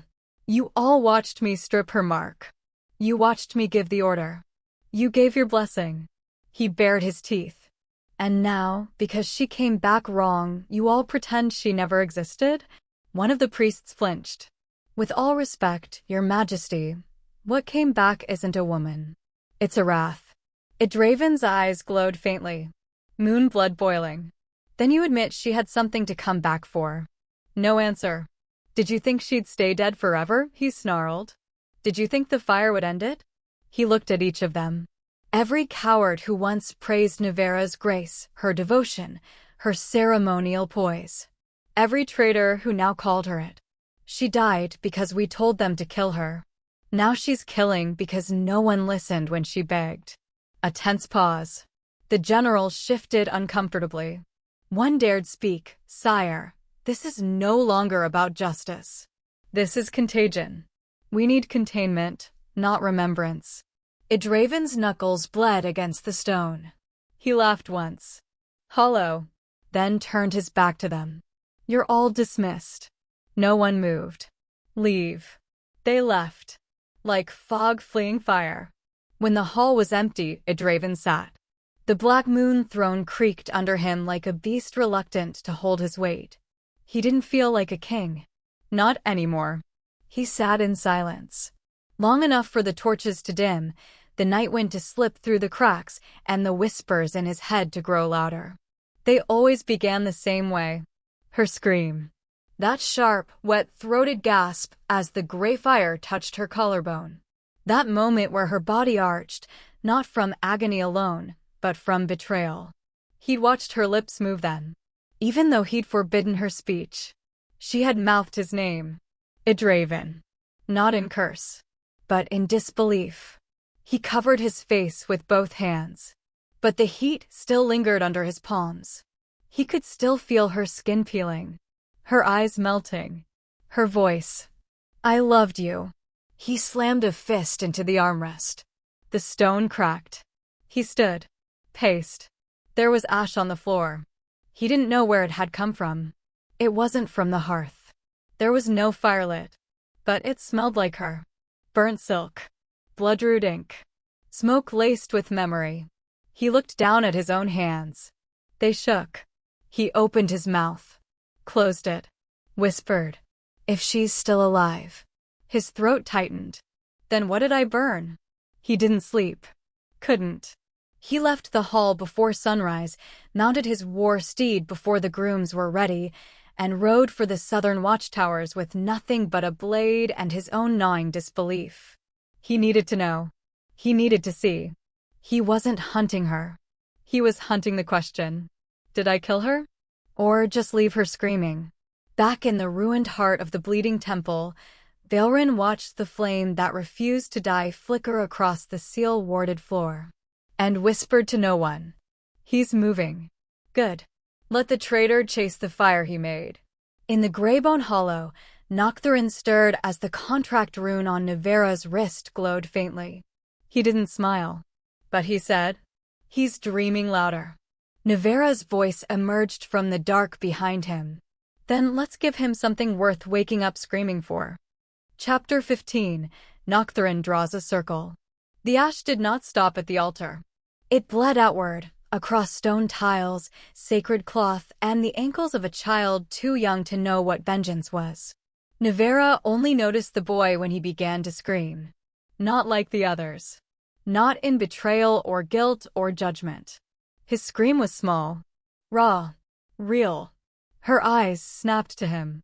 He stood at the edge of the sanctuary, hands outstretched, palms blistering where her fire licked across his skin. His ceremonial robe, white and laced with prayer thread, now blackened and curling inward. His lips mouthed a name, but not hers. Mother. He wasn't part of it. Not the rite. Not the sentence. Not the betrayal. He was only there to carry salt water, to clean the bones of the gods. And her flame, had almost devoured him. She blinked. Once. And the world cracked. The fire peeled back in an instant. The sanctuary shuddered. Nevara collapsed to her knees, heaving. Her hands burned with rage that no longer had a target. Her vision shimmered with layered screams, some real, some just echoes. She couldn't tell anymore. Her lips parted. Her voice scraped out. No, he wasn't. I was careful. Her fingers dug into the scorched floor. It had melted beneath her.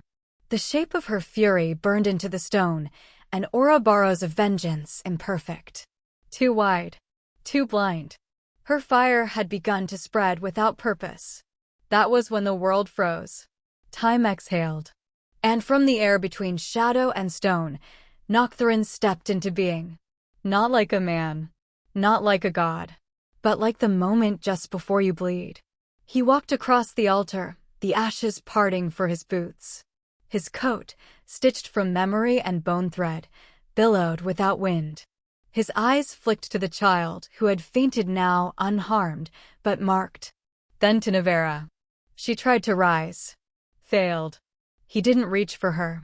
Instead, he knelt, pressed his fingers to the edge of her fireprint, and drew a circle. The ash glass interstice warped in response. The room folded. The breath of the world went still.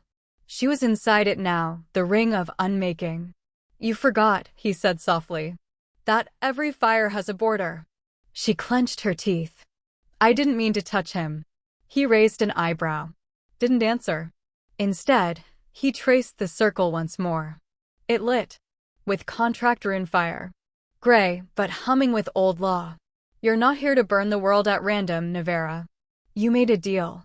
Every death must be chosen. She struggled up onto her elbows. I am choosing. Are you? He said quietly. He stepped into the circle. The temperature dropped. Not with cold, but with precision. That boy had no name in your ledger. No voice in your trial. But your flame curled toward him all the same. She closed her eyes, furious at herself. At him. At the boy. At the smell of burnt innocence. Then take it, she hissed. If I've broken the vow, end me. He smiled. Worse than a blade. Oh no, sweet flame. I'm not here to stop you. He crouched lower. So close their foreheads nearly touched. I'm here to collect the debt. One misfire. One soul near the edge. That's your warning. Another. His fingers brushed her cheek like a scythe's promise. And your fire belongs to me. Her throat caught. He never threatened. He didn't need to. His presence was contract incarnate, polite, cold, inescapable. You're just like them, she spat. Another judge waiting to call me wrong. He chuckled low. Not unkind, but sharp. I'm not like them. I'm not here to tell you when to burn. I'm just here to make sure you finish burning everything else first. She stared up at him. Eyes wild, mouth trembling. You'd let me kill the world? If it's on the list, he said, deadpan. But miss one name, and you forfeit the matchstick. The air shivered. The circle flared. He rose again. His boots clicking softly on the ring's edge as he walked to its boundary. But then he stopped. Turned back. Stepped close. And leaned down. His voice barely a whisper. But it scorched. Revenge isn't how you escape pain. It's how you become it. He brushed his lips against the air beside her ear. So burn right. Or burn out. Then he vanished. The circle broke. And she was left alone in a silence that tasted like failure. Nevara sat there for a long time. Hands open. Heart shaking. Fire curling around her ankles, but going nowhere. And in the ruins of her control, a new truth coiled. She couldn't afford mistakes. Not one.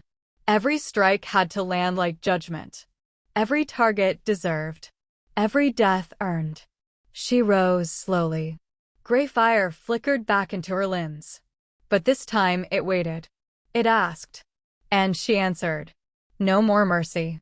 No more chances. Not even for myself. In the ash beyond the interstice, Noctherin watched her form vanish from the ring, and said to the void, "She learns quickly. Shame." I was starting to enjoy watching her break. Chapter 16. The Wolf Queen Who Laughed at Gods. The lunar crypt was a place few dared enter. Not because of curses, but because of memory. The walls remembered. The stones bled. And the silence between arches was older than sin. Nevara moved without echo, her feet bare against the frost-veined obsidian tiles. Her body wrapped in priestess robes dyed in muted silver, soot rubbed along her jaw to dull the beauty of her cheekbones. She had learned, by now, how not to be looked at. But it was harder to hide from herself. The halls of the Shrine of Divine Archive loomed above her like ribs of a buried god, thick with dust and holy mildew. And deeper still, down a staircase no light touched, she found it. The chamber where the judicial vow scrolls were kept. The words that condemned her. The parchment where they wrote her name in curses. The ink that claimed she betrayed her kingdom, her mate, her gods. A lie. No, a performance. A script for the crowd to devour and sleep better by. She stepped into the vault and inhaled slow, letting the cold settle into her bones. There it was. The scroll marked with her sigil, her flame blood mark half erased with acid by the time they'd finished sentencing her. The parchment lay sealed in divine wax, guarded by runes that whispered in warning. She didn't blink. She didn't pray. She pressed her fingertip to her own mouth, bit down until blood rose, then touched the wax. The runes shivered. And broke. The scroll unrolled like the skin of a slain beast. She read the words they used to bury her. Luna of treason. Bearer of false fawns. Breaker of oath and pact. Each line a lie gilded with dogma. Her jaw trembled. Not with sorrow. With laughter. Low, soft, cracking through her ribs like embers finding dry wood. She ripped the scroll in half. Then quarters. Then smaller. Until her hands were full of shredded judgments, ink dusting her palms like ash. She knelt and swept the pieces into a pile, pressed her bloody finger to the stone, and with the grace of a dancer, drew two perfect glyphs in the old tongue. Lies. As the blood dried, the runes writhed against her skin, trying to mark her for sacrilege. She let them. She would wear blasphemy like a crown. A shadow stirred behind her. She knew the scent before she turned. Vellithorn. His robes rustled like paper dragged across a wound, the smell of sacramental myrrh clinging to his sleeves. His voice was too calm. You shouldn't be here. Nevara didn't answer. She stood slowly, movements deliberate, folding the hem of her robe just enough to let the fire breath beneath her skin recede. Her charcoal blue hair was braided and tucked tight beneath a priestess hood. But her eyes, they burned. Vellithorn stepped closer. He studied her. Eyes narrow. Confused. You look like her. A pause. Exactly like her. He took another step. No weapons. No guards. Just that smooth, insufferable confidence. Same eyes. Same wildness. Same refusal to bow. Nevara tilted her head. Let him come. Let him lean too close. She didn't flinch. Instead, she leaned in, her mouth a hair's breadth from his ear. I won't burn you. Her voice was honey and venom. I want you alive. So you can watch your faith fail. And your king scream when the fire eats him. He froze. Just for a moment. But she felt the tremble in his breath. She pulled back, meeting his eyes. I'm not here to avenge myself, Vellithorn. I'm here to erase your gods. And before he could react, before the smell of blood could curdle the air or the scroll remnants could whisper her identity aloud, she was gone. Nothing left but a faint curl of smoke and two blood-written glyphs on the stone floor. Valerin stood in silence. The wall sconces flickered. Something was wrong. He turned sharply, searching the chamber, and saw it. The central divine stone, the source of the shrine's memory light, was glowing too hot. The runes around it had begun to crack. A single fissure split the relic like bone under pressure.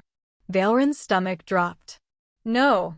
He stumbled forward, hand outstretched, muttering counter-blessings, calling for holy suppression. But the flame refused. It wasn't wildfire.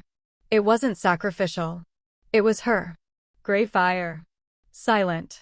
Unforgiving. It burned in the exact shape of her absence. Far away, across the gray mirror interstice, Noctherin watched the spiral bloom through the air like a bleeding lily. He said nothing, but the corner of his mouth tilted. Amused. Almost fond. She learns quickly. A pause. He exhaled, not sighing, mourning something not yet lost. Shame. I was starting to enjoy watching her break. Back in the archive vault, Valerin fell to one knee. Around him, the holy relics shivered and smoked. He pressed his palm to the burning stone. Too hot. Too alive. Too late. And etched in blood, still legible on the floor, still pulsing. Lies. Chapter 17. Edraven hunts the wrong wolf. The Ghostfang Marsh was never quiet. It breathed like a dying god, exhaling mist that clung to the ankles of men and whispered between their teeth. The wind never moved straight. It coiled. It stalked. The trees were black-barked and bone-limbed, stripped of leaves long before any calendar could explain why. Even the wolves here howled with hesitation. Edraven led the Greythorn hounds into the mire before moonrise. 12 of his most loyal blood-bound hunters, each marked with fang sigils, each trained in the killing of unspeakable things. They were silent. They knew why they'd come. To chase the thing that had touched the temple. To leash the fire that had spoken in the voice of the dead Luna. But none of them said her name. Not aloud. Not even Edraven. He walked at the front of the pack, cloak damp with marsh water, armor humming with runes designed to break illusions. But illusion was not what waited for them. It was memory. The fog thickened halfway through the crossing. One by one, the hounds slowed. Their eyes twitched. Their steps faltered. Edraven turned. Form up, he barked. But they didn't respond. Not really. They stood still, blades out, eyes wide, breathing too fast, hearts beating too loud. One dropped to his knees. Another began weeping, his face blank. And another screamed. Just once. Before slicing his own tongue out and shoving it into the mud. Edraven moved fast. Drew the fang brand, its blade pulsing white against the swamp dark. Get behind me, he ordered.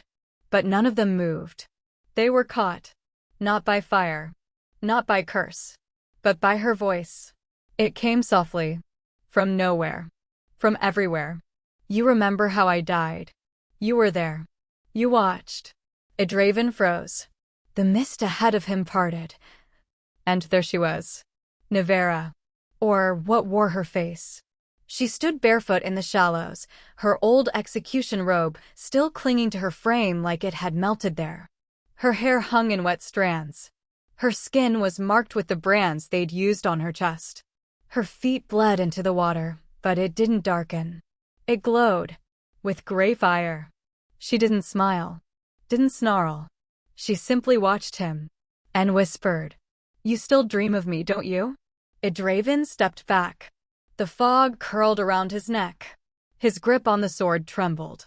You're not her, he growled. You're not Nevara. She tilted her head. Then why do you say my name like it's the only word left in your throat?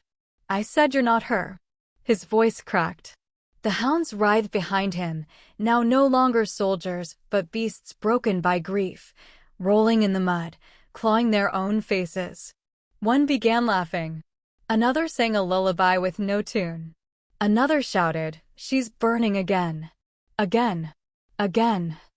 Edraven lunged toward the apparition. The blade passed through her. Like smoke. Like regret. She did not flinch. only stepped back across the water, one pale foot over the next, never sinking. You gave the order. You held the knife. You burned me. He roared, swinging again. Nothing.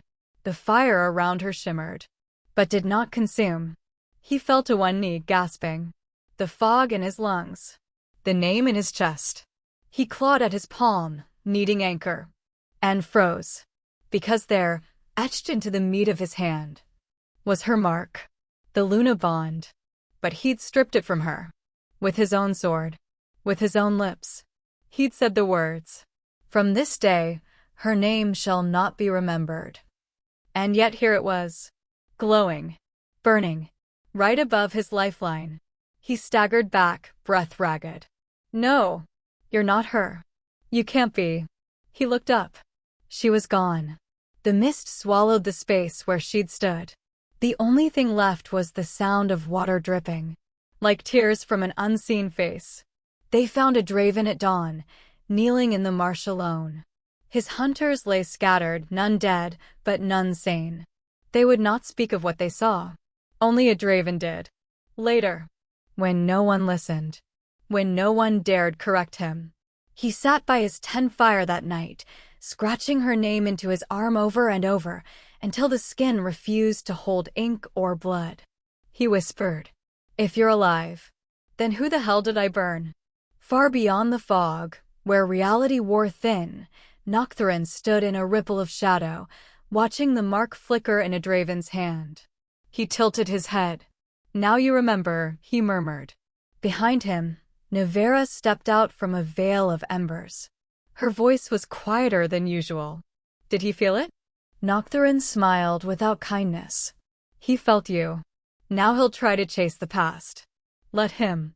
He turned. Offered her his hand. She took it. And the swamp behind them burned. Chapter 18. Noctherin forgets her name. The sanctum was silent. Not in the way that meant peace, but in the way that preceded collapse. Noctherin sat at the heart of the gray flame ring, the ash-etched circle pulsing dimly beneath him. It was usually warm here, the stone breathing gently with the rhythm of the contract he shared with her.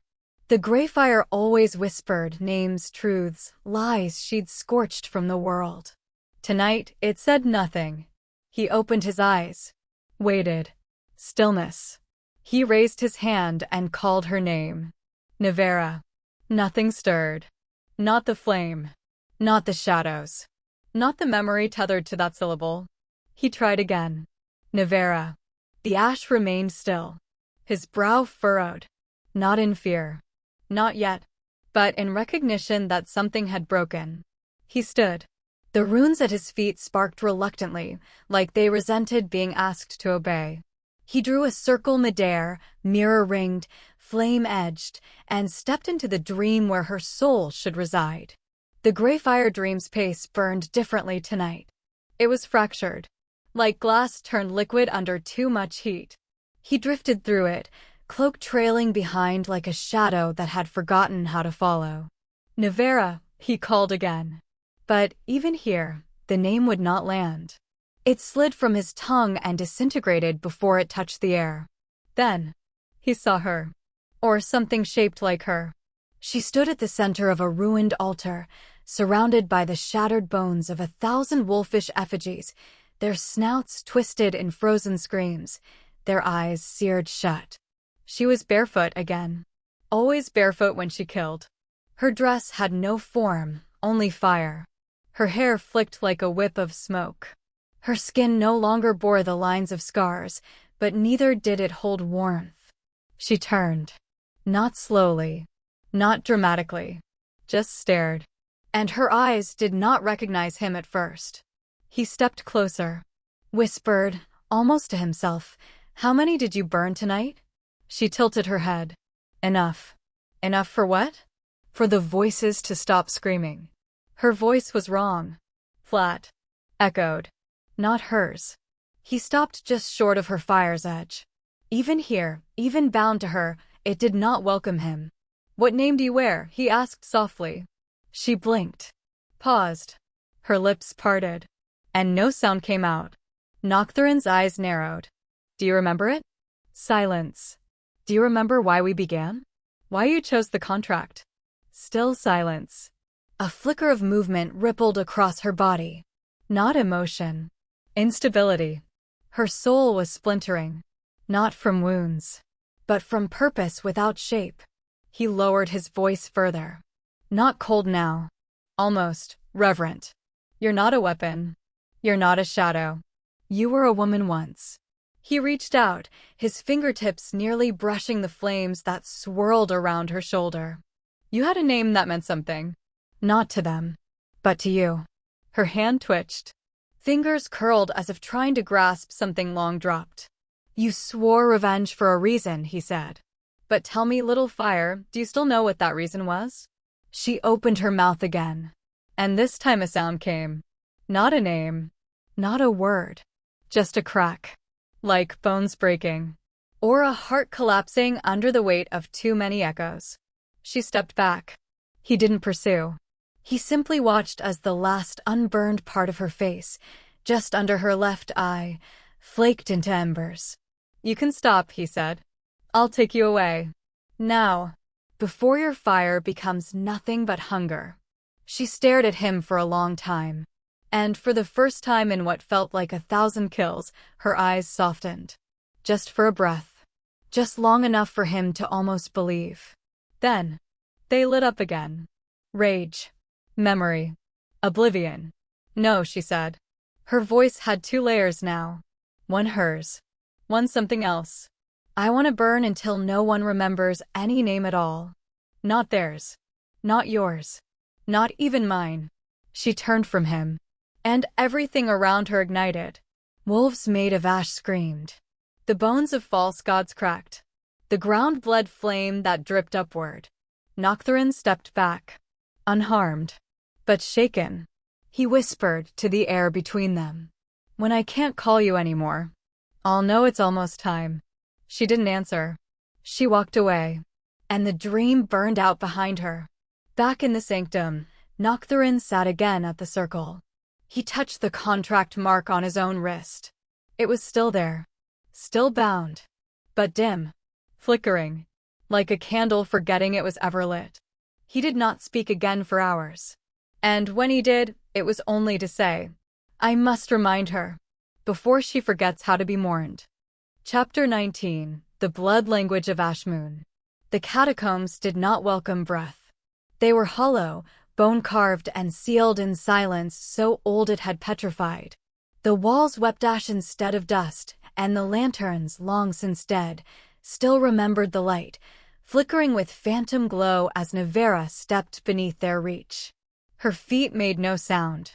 The Ashmoon catacomb had once been the sanctum of the old Lunas. A crypt for the divine. A temple for the marrow-bound. But to her, it was a book of lies buried beneath gold. She walked deeper. Past the broken sarcophagi. Past the etched seals that once bore her bloodline crest. She was the last of it. And tonight, she would make sure of it. At the deepest vault, she stopped. The chamber pulsed with residual vows, thick as fog, carved into every brick and rung with chimes made of polished fongbone. On the far wall, the oldest oath stone loomed, etched in a script long erased from modern rites. It was the birthmark of the Luna line, carved by the founders, protected by the flames of ancestral moon priests, and still glowing faintly after generations. She approached it like one might approach a corpse that had once been beloved. Then she whispered to the silence. Wake up. The room exhaled. Not in air, but in memory. The dust stirred. And from the walls, like soot peeling from time, figures began to rise. Not bodies. Souls. Flickers of the old royal scholars. Those who had once bathed her in prophecy. Who had sung her birth as a divine echo. Who had sewn her first ceremonial veil. They wore their death masks. Faces cracked from fire. The same fire she had died by. The same fire they watched in silence. One of them stepped forward, an old wolf with half a jaw. His voice hissed like boiling blood. You do not belong here. She smiled. Soft. Cruel. Neither do you. She raised her right hand. slit the center of her palm with a shard of black bone. The blood that spilled was not red. It was ash-thick, pulsing with mirrored heat. It struck the floor with a hiss. The oath stone responded, lighting up in veins that shimmered with language long buried. And then she spoke. By the blood of the last Luna, burned in betrayal. By the name they stripped but could not silence. I write a new vow in the marrow of your old lies. Let the mate marks of wolves rot as they once rotted me. The scholars howled. Their voices fractured the space. But she kept speaking. Let love die by the same flame that killed me. Let instinct dissolve. Let bond unravel. From this moment on. She stepped forward, placed her bloodied palm directly onto the oath stone. The seal screamed. Your children will be born unmarked. And your names will forget each other. The fire that burst forth was not orange. It was gray fire, deep and cold and absolute. It flooded the oath stone. And in its heart, the name Nevara Vellithorn wrote itself in letters of searing contradiction. She had become the counter-oath. The anti-Luna. Across the continent, in cities, villages, strongholds, wolves screamed. At first, it was just pain. A burning beneath the skin where the mate mark once pulsed. Then, for some, the mark split open. Turned to ash. Lovers turned to one another, grasping their wrists, sobbing. Some screamed at their mates, I can't feel you. Some collapsed.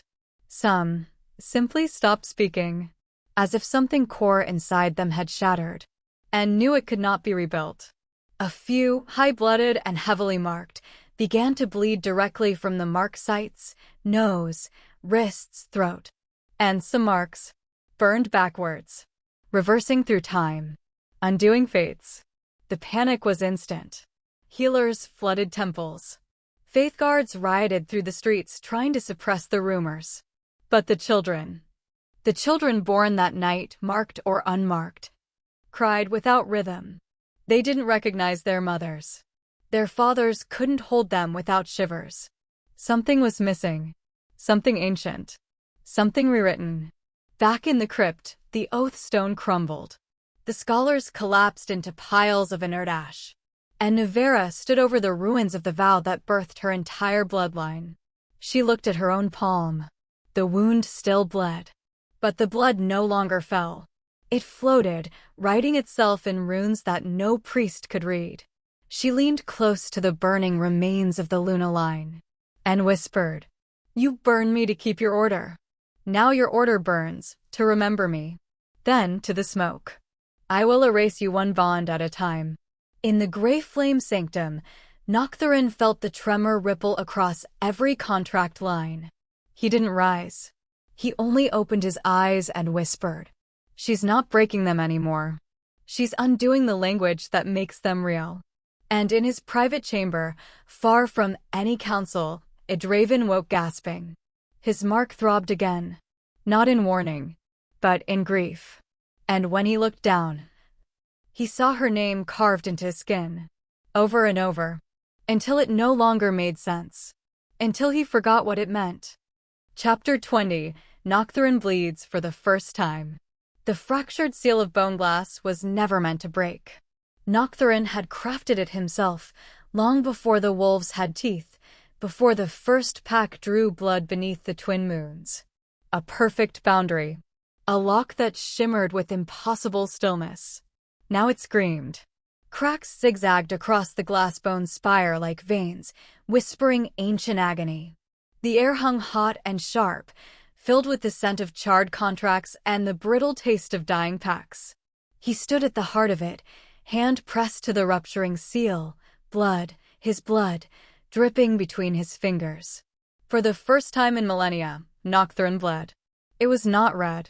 It was silver-gray, like ash mixed with moonlight, running slow and viscous down his pale wrist.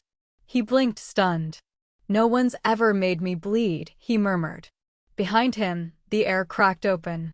And she stepped through. Barefoot. Fire-laced. Unforgiven. Nevara.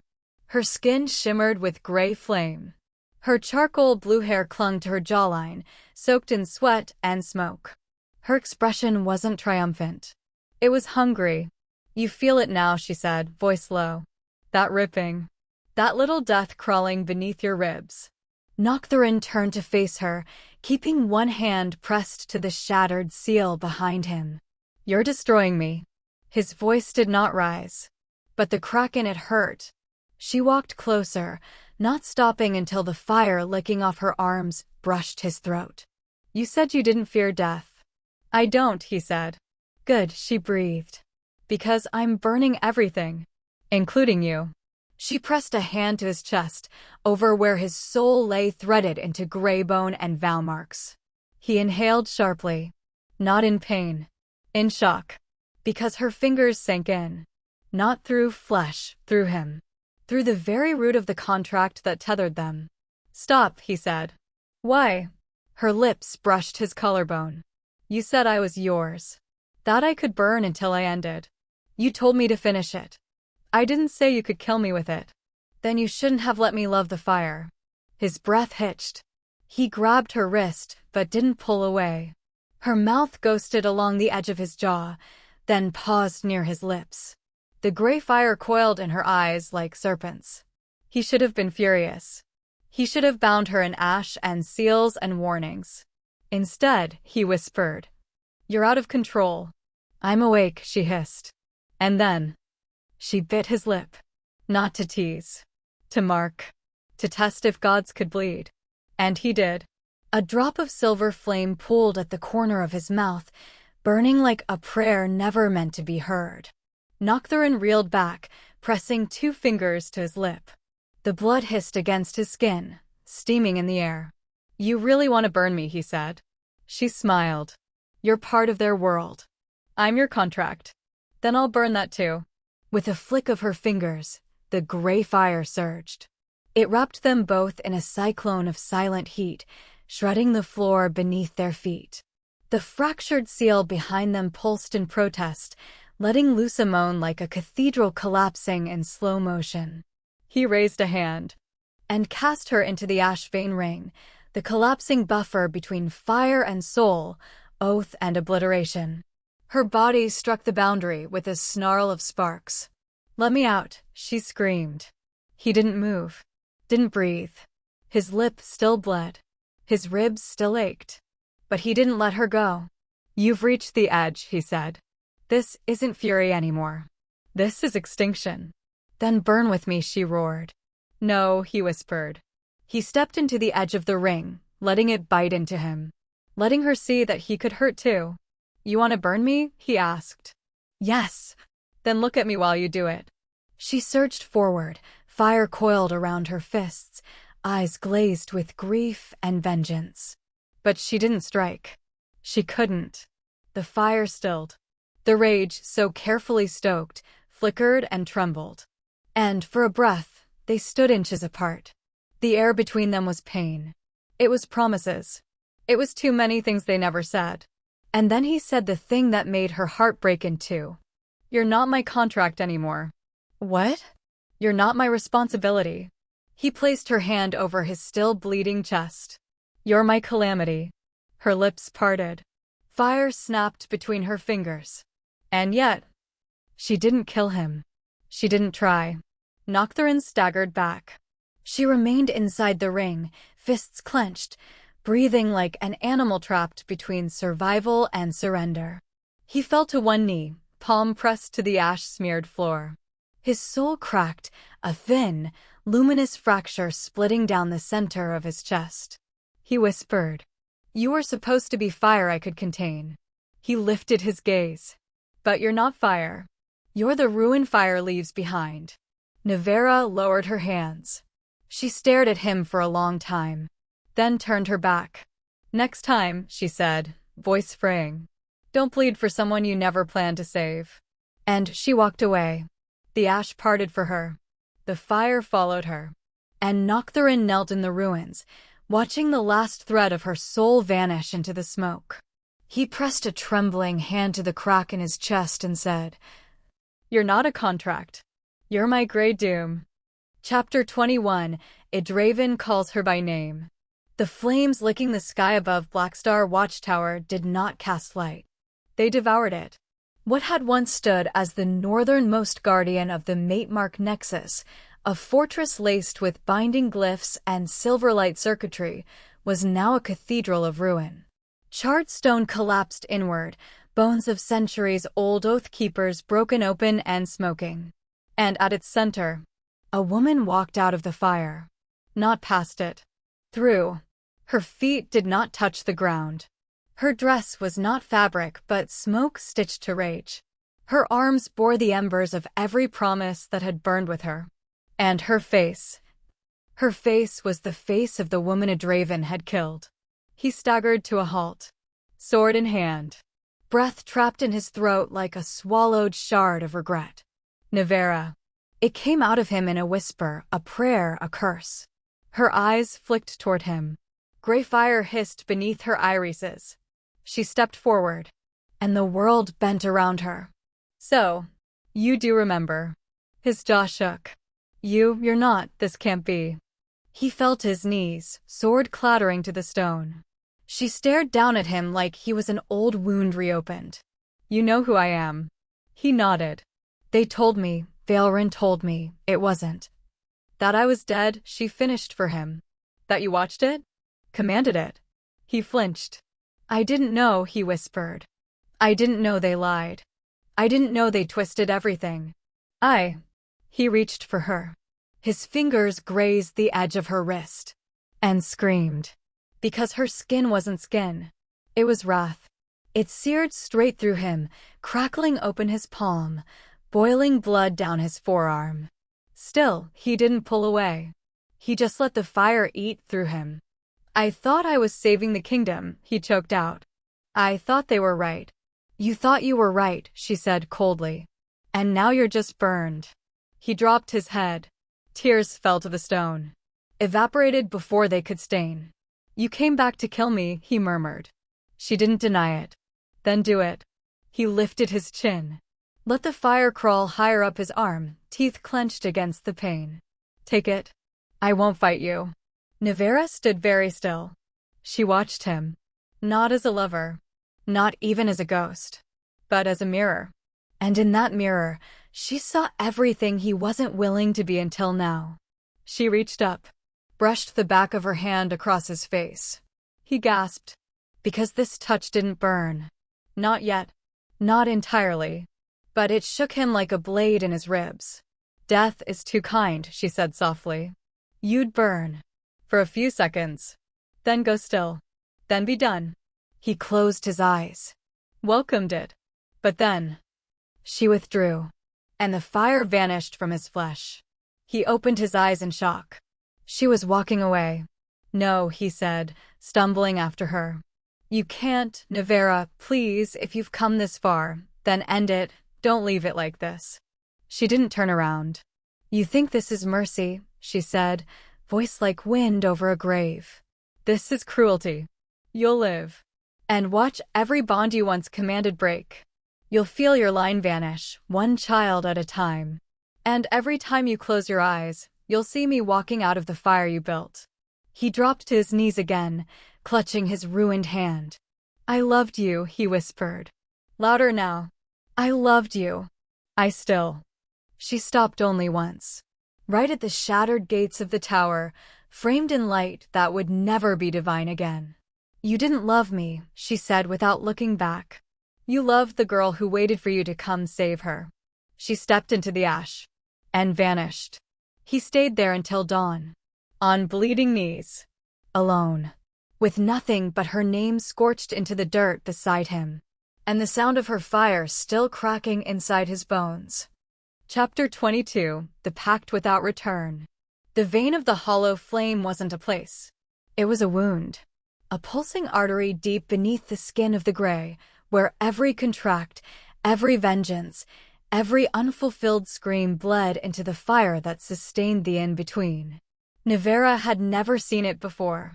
Not even when she signed her soul into the ash. But now, Noctherin brought her here. Not to bind her. Not to punish her. But to show her what she was breaking. The cavern opened like a lung torn open. Gray fire streaked the stone like lightning stitched into marrow. The air vibrated, thin and endless, as if space itself had been flayed. The fire didn't rise here. It spiraled. Like veins, like roots, like memory. Nevara stood at the edge of it all, her bare feet barely touching the platform shaped from oath bone. Her hands curled into fists. Her heart felt too full. Of names. Of wounds. Of the final curse she was moments from casting. She looked down. The flames moved with her. Like they were waiting. "This is the route," Noctherin said beside her, voice hushed. "This is where all contracts anchor. This is where you end." She didn't turn. "And how?" He stepped forward. Not close. Not yet. But close enough that his presence scraped along the inside of her ribs. "Your oath is complete," he said. "You've named them all. Burned every spine that knelt at your death. You broke the mate bond. Crushed the temple. Marked the line of kings with rot." He looked at her, truly looked. "You are free." Silence. The flames pulsed once. Like a heartbeat that wasn't hers. She didn't move. Just whispered. "And you?" He said nothing. For a long moment. Then finally. "I'm what you poured into when you had nowhere else to bleed. The contract shaped me for you. A voice when your throat was ash. A spine when your back broke. A hand when you needed to cut. But now..." He paused. Softly. "Now, I'm just the shape of your shadow." She turned. For the first time, he wasn't looking at her. His eyes were closed. Hands at his sides. Still. Unflinching. But no longer infinite. He looked like a man made of all the grief she'd never stopped to mourn. She took a breath. Tried to hold it. Failed. It came out shaking. Like her body didn't know how to be full of anything but fire anymore. "I don't know how to stop," she said. "I don't know how not to hate. Not unless I burn everything down." He opened his eyes. And this time, there was something behind them. Not fire. Not judgment. Just. "Then burn," he said softly. "But know that when the last name falls, the fire will turn inward. And there'll be no one left to hold you together but me." She clenched her jaw. The tears came without warning. She hated them. They hissed when they touched her cheeks, steam curling from her skin. But she didn't wipe them away. She let them fall. Let them land on the edge of the flame. Let the core of her pain rise like a question she didn't want to ask. "If I kill them all," she said, "if I take the last piece and rip it from the bones of the earth, will you still be here?" He stepped to her. So close, the fire bowed around them. He didn't touch her. Didn't have to. His presence was always too much. Too steady. Too cold. And somehow the only thing that kept her soul from collapsing. "If you burn out," he said, voice almost breaking, "that's the only time I won't be here." Her knees almost buckled. Because it wasn't a threat. It was a vow. She stared down at the core. The last of the Woolbone's soul fire flickered there, tethered to the fate of the species who named themselves Reborn. One word from her. Just one. And the entire bloodline would end. Every cub. Every May bond. Every howling memory. Gone. She raised her hand. It shimmered. The fire waited. But so did he. Not begging. Not pleading. Just waiting. Because she had all the power. Because for the first time, the choice wasn't vengeance. It was survival. And she didn't know if she wanted it. The flames hummed. The contract seal across her ribs throbbed. Her lips parted. Her voice. Ready to end the world. But she turned first. Looked at him. Really looked. "Do you know what it's like," she whispered, "to die so completely that even your memories become weapons?" He nodded. "Every time you scream," he said, "I remember. That's how I stay alive." The gray fire flared. The final word hovered in her throat. One heartbeat away. But she didn't speak it. Not yet. She needed something first. Not love. Not absolution. Just. "Promise me," she said. "If I disappear." She faltered. But he finished it for her. "I'll carry your name until fire forgets how to burn." The pact broke that night. Not by force, but by transformation. The girl who once begged for justice was gone. The woman who could end a species now stood on the edge of mercy. And all that remained was the fire. And the choice. Chapter 23. The Day the Wolves Forgot the Moon. The sky above Ash Vale bled gray. Not the gray of clouds. Not the gray of twilight. But the gray of memory unraveling, as if the heavens themselves were being erased. All across the sky, mate marks burned. Not on skin. Not on bodies. But on souls. Streaks of silver fire, once the unseen threads that tethered wolf to wolf, lover to lover, were now untethering. 1 by 1. 10 by 10. 100. 1,000. They flared. Flickered. Screamed. Nevara stood at the highest spire of the Ashvale sky, the final soul pyre trembling at her fingertips. She had only to say one word. And the final tribe bond pillar, the core of the werewolf legacy, the cradle of the moon's chosen, would collapse into cinders. The wolves would still live, but they would no longer feel. No more mates. No more bonds. No more howls that remembered the stars. Just animals and skins that once knew love. And she, Nevara, would finally finish the vengeance they carved into her bones. Her hand hovered over the flame. The pyre responded. It opened like a mouth, waiting for her last syllable. And then she saw it.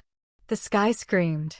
Thousands of soul threads twisted in agony, not evil, not guilty, just connected. Mothers to daughters. Siblings to siblings. Warriors to healers. Children to unborn lovers. She saw 2 young wolves clutching each other under a tree, their marks glowing. And she saw them burn. Saw the thread between them shatter like snapped harp string. And then they dropped. Together. Eyes wide. Empty. Why? She whispered. Her voice cracked. Her fist trembled. Why is it all of them? Her lips trembled. The flame licked closer to her chest, waiting for her command. Why not just the ones who hurt me? Why not just? She choked. Fell to her knees. The sky did not stop burning. She had already broken too much. And the fire had grown beyond her name. Noctherin appeared behind her. Not like a shadow. Not like a god. Just there, as if he had never not been.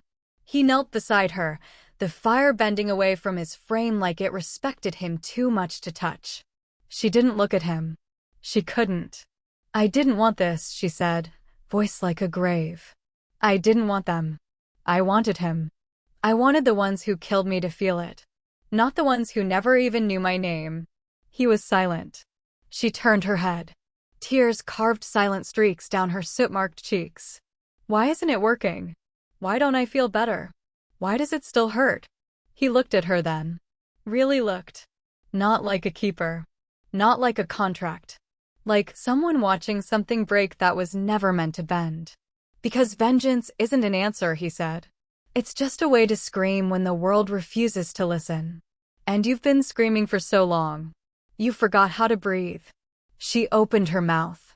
But no words came. She turned to the flame again. Watched a final bond curl and dissolve into nothing. A young soldier in Silverfen. And his mate across the sea. Neither ever touched her life. But she'd just erased the thing between them like it was a line on paper. And it didn't feel like power. It felt like loss. She stepped back. The flame flickered. Hesitated. Like it wasn't sure anymore. She looked down at her hands. The tattoos of her past had faded.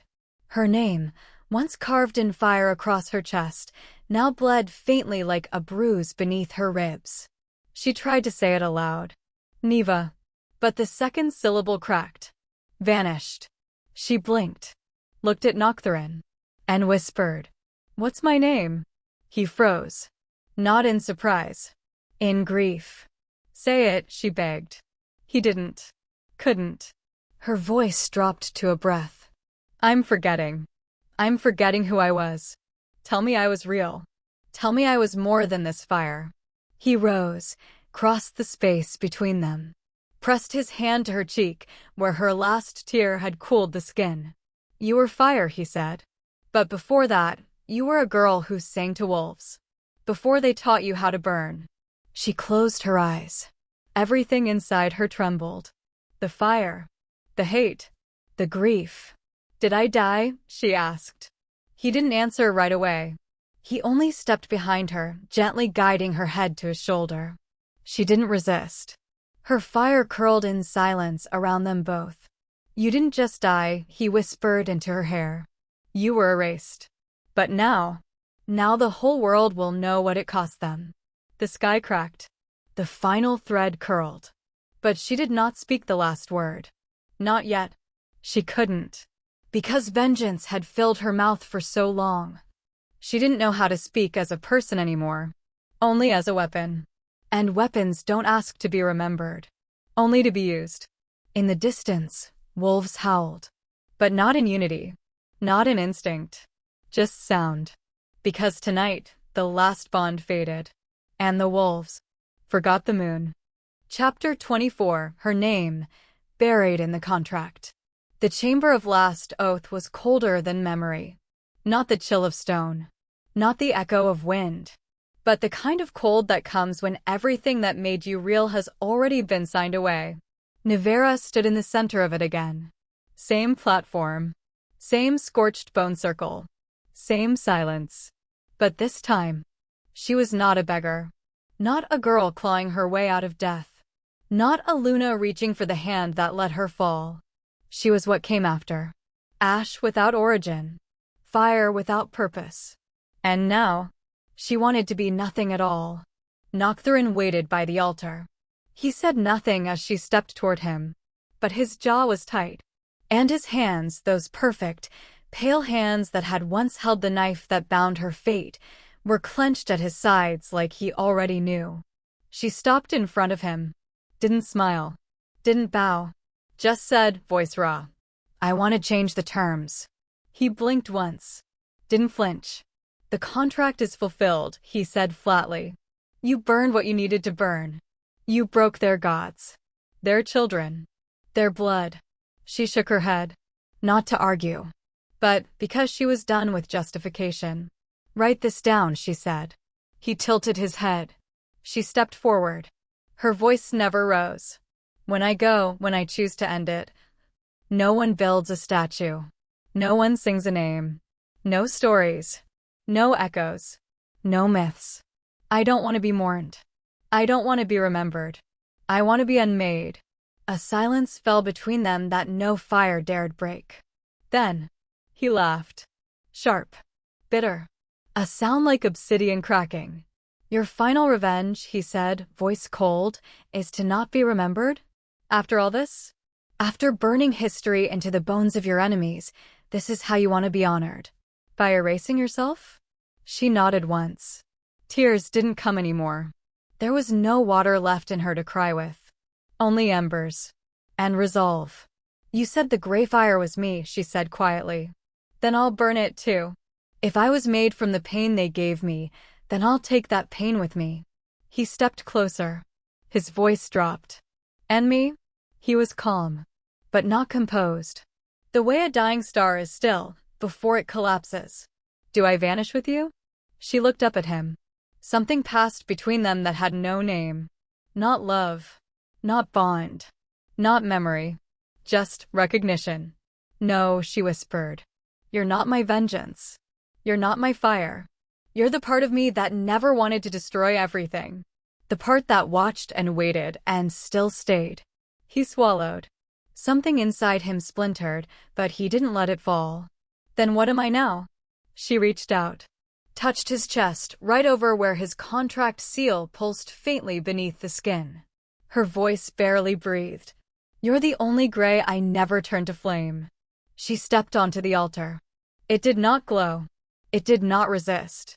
She laid her hand on the last page of her contract. And instead of signing a name, she drew a single line through her own. The ink hissed. The stone cracked. The flame inside her chest fluttered once, twice. Then dimmed. She turned back to him. Promise me, she said. You won't keep a shrine. You won't whisper my name. You won't try to remember me when the world forgets. He stared at her.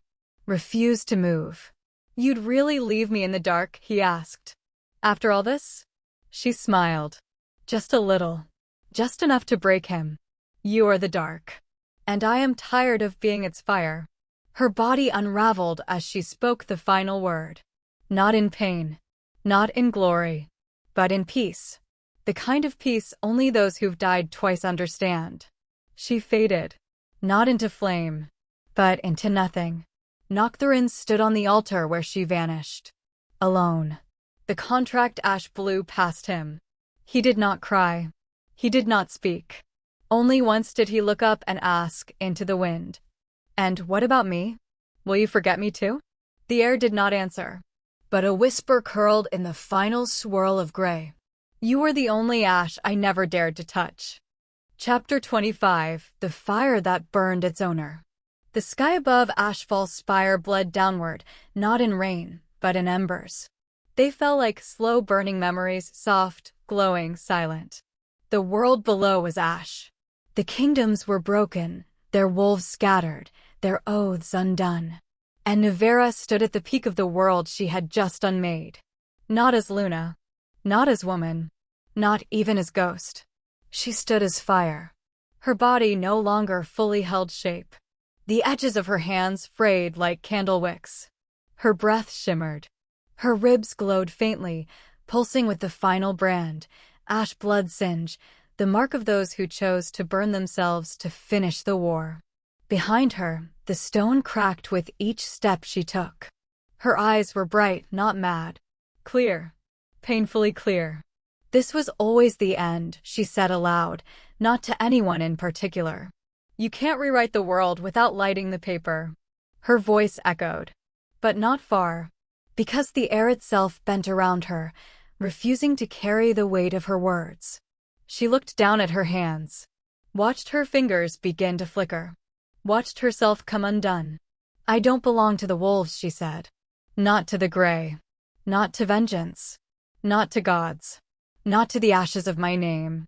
She lifted her arms, and the ash blood singe rose from her chest like a sunless nova. Below the tower, the wolves screamed, not in unison, not in clarity, but in loss. Because something deep inside them still remembered the Luna they burned. And something deeper now feared the woman she had become. But above them, someone else had arrived. He didn't rise from the stone. He didn't fall from the sky. He simply stepped from the gray, as if he'd been standing there all along. Noctherin. He looked at her. She didn't turn. Don't, she said. You don't get to stop me now. You said it yourself, you don't love me. He stepped closer. Carefully. Quietly. She turned, face sharp. So why do you keep trying to save me from burning myself?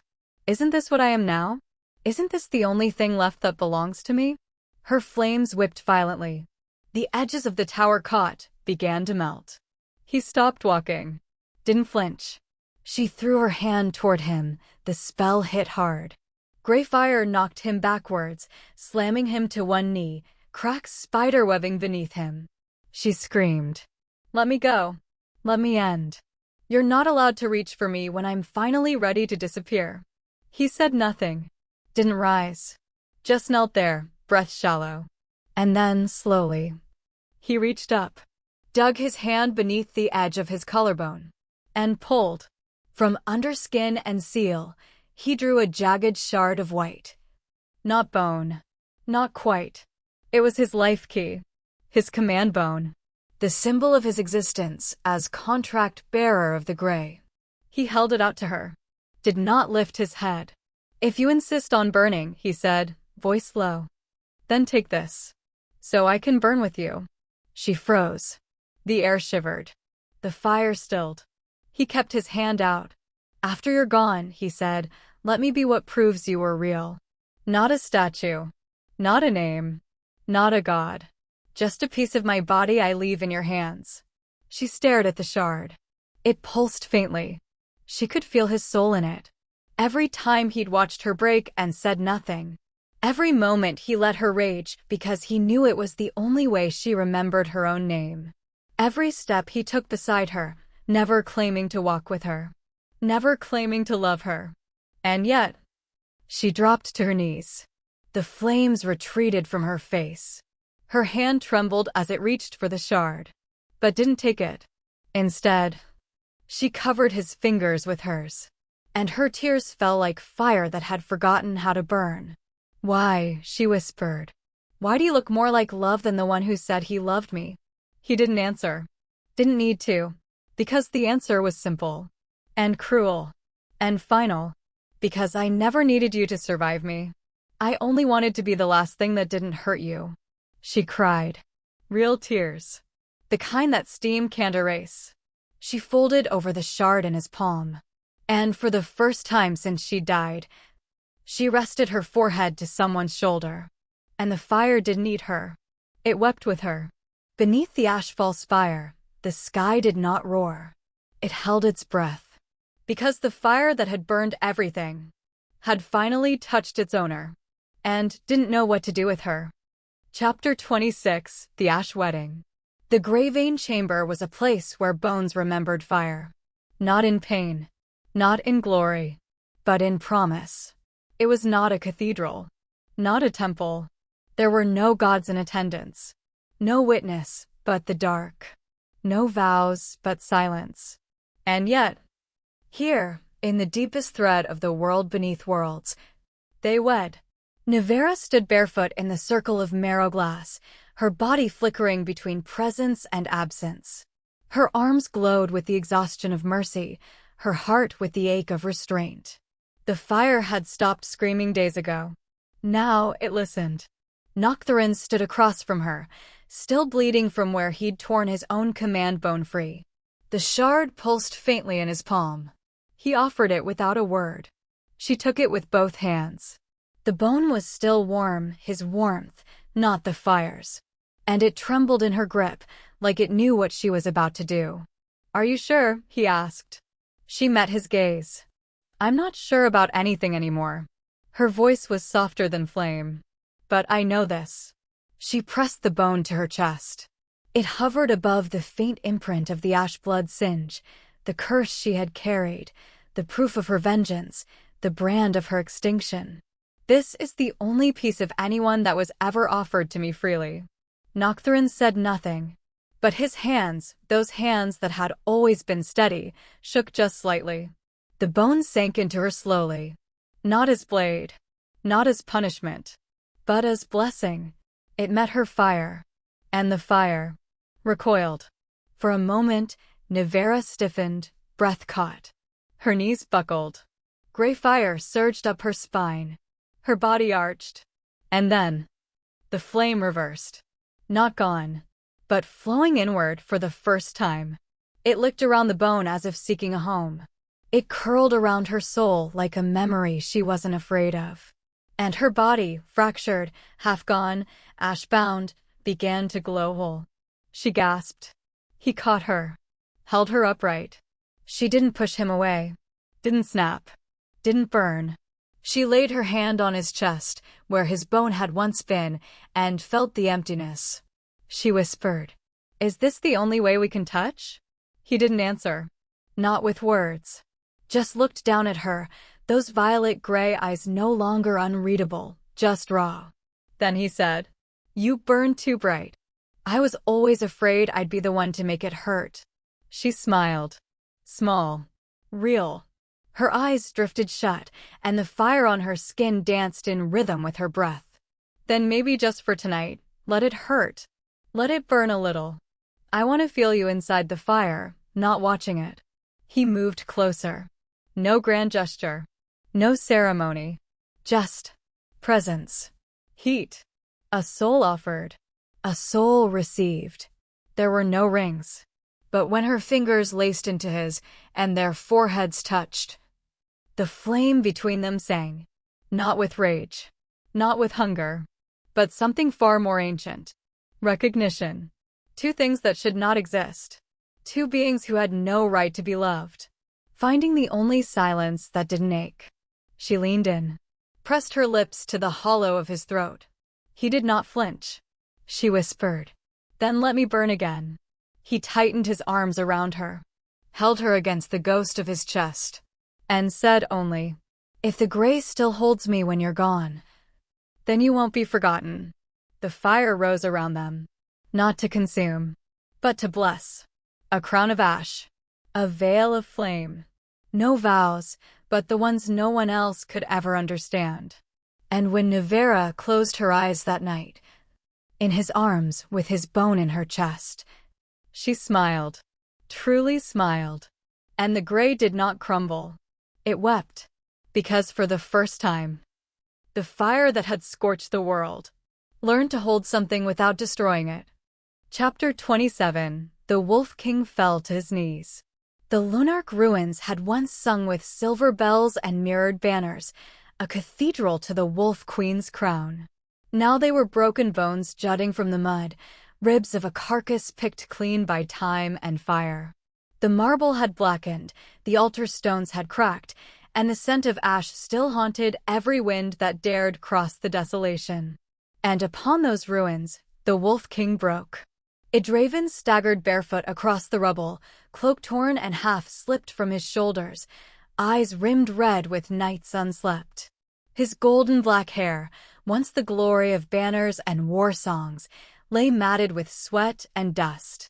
His breath came ragged, as though every exhale ripped another slice of his chest open. Behind him trailed the hushed steps of his remaining guards, though none dared touch him, none dared speak. He pointed at the charred pillar, the one that had once held her body as flames devoured her, the one that still bore faint claw marks scorched into its surface. His voice cracked the silence like thunder. "She didn't deserve to die here." The words rang hollow and mad, a king's confession disguised as accusation. He stumbled forward, nearly fell, but forced his way to the pillar, clawing at it with his bare hands until his skin split. "She was mine," he roared. "She was my Luna. And I—" His voice collapsed, broken. He pressed his forehead against the stone and whispered into its cold, pitted surface. "And I let them burn her."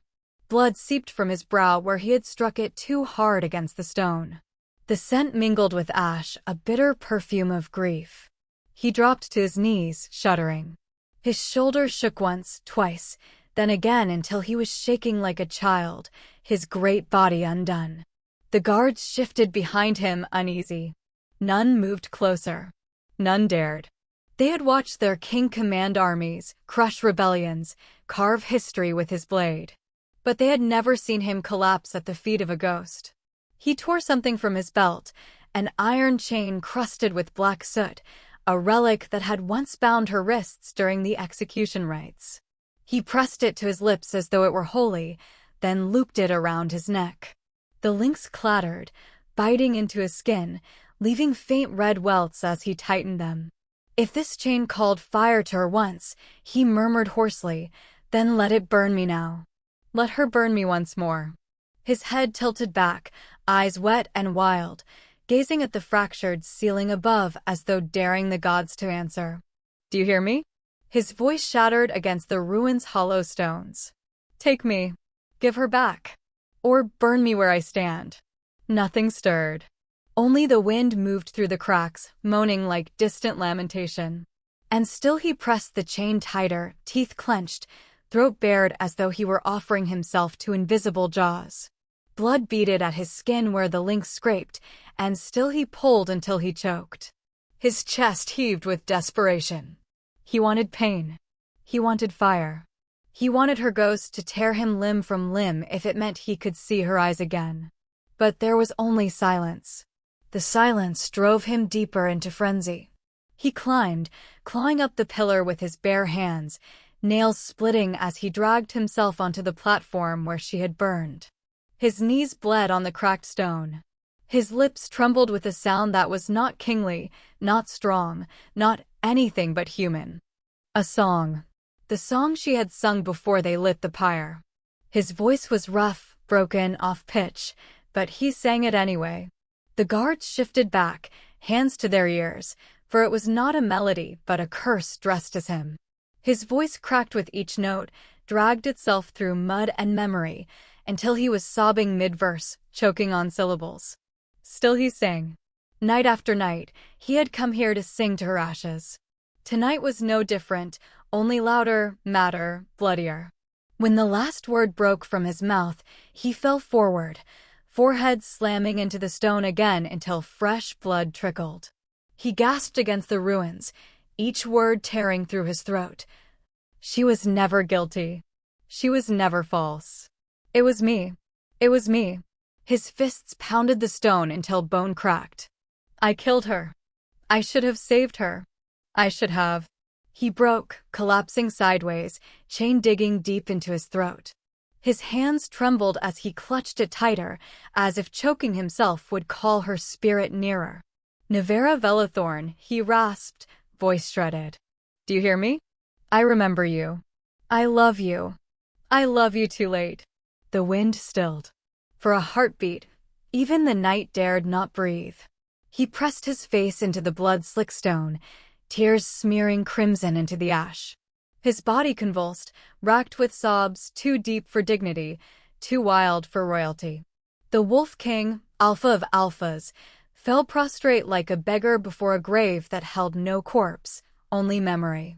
Behind him, the guards glanced at one another. None stepped forward. None dared interfere with madness clothed in grief. Fear rolled through them like smoke. Fear not of her, not of him, but of what it meant to see a king kneel to a ghost. At last, his cry ripped loose, breaking the world. Nevara Vellithorn, answer me. Please. Please, gods damn you, answer me. His scream cracked into sobs, into whispers, into incoherent prayers. Blood pooled beneath his knees, dripping down the pillar's steps. The chain clinked faintly as he trembled, choked, broke. His face pressed to the ruin, his words muffled and mad. Too late. Too late. Forgive me. Burn me. Please, burn me too. The ruins gave no answer. No flame leapt. No ash stirred. Only silence and a king who had lost his name beneath grief, kneeling to the ghost of a woman the world had already burned. Chapter 28. The Fire That Had No Name. The Greycore collapse was not a place. It was a tear. A breath caught mid-scream. A boundary where faith and fire broke the world open like a bone cracked to spill marrow. And Nevara stood at its edge, barefoot, breathless, and no longer part of any map. Behind her, the gray realm groaned. Before her, the world of wolves, once silvered in howls, in love marks, in birthright moons, shivered as their ancestral root broke. She could feel them. All of them. The entire lupin lattice that once chained her to name, to purpose, to bond. It was unspooling like thread soaked in oil. Every mate mark flickered. Every ancestral vow dimmed. The wolves, across packs and mountains and bloodlines, began to stagger, clutching at their hearts like something had vanished from inside them. It had. She was unmaking it all. And still, her feet did not move. Not forward. Not back. The fire roared at her back, waiting to consume. The void of what came after waited in front. And Noctherin, knelt in blood at her side, did not reach for her. He knew better. Even now. Especially now. She was not to be stopped. She was not to be loved. Not anymore. Say it, she whispered. Her voice trembled, not from fear, but from certainty. Say my name. One last time. He looked up at her, his face half slick with ash, half slick with something far more human. He opened his mouth. And his lips moved, but she could not hear. Because the gray itself had begun to erase sound. Still, she saw it. Formed soft and slow. Nevara. Her name. Her whole name. Not shouted. Not sobbed. Not chanted. Just said. As if it was sacred. As if it would vanish the moment it was spoken. She smiled. It was tired. It was hollow. It was more peace than she'd known in a lifetime of begging, burning, breaking. I won't forget you, she said quietly. But I want you to. Because if someone remembers me, then the fire never ends.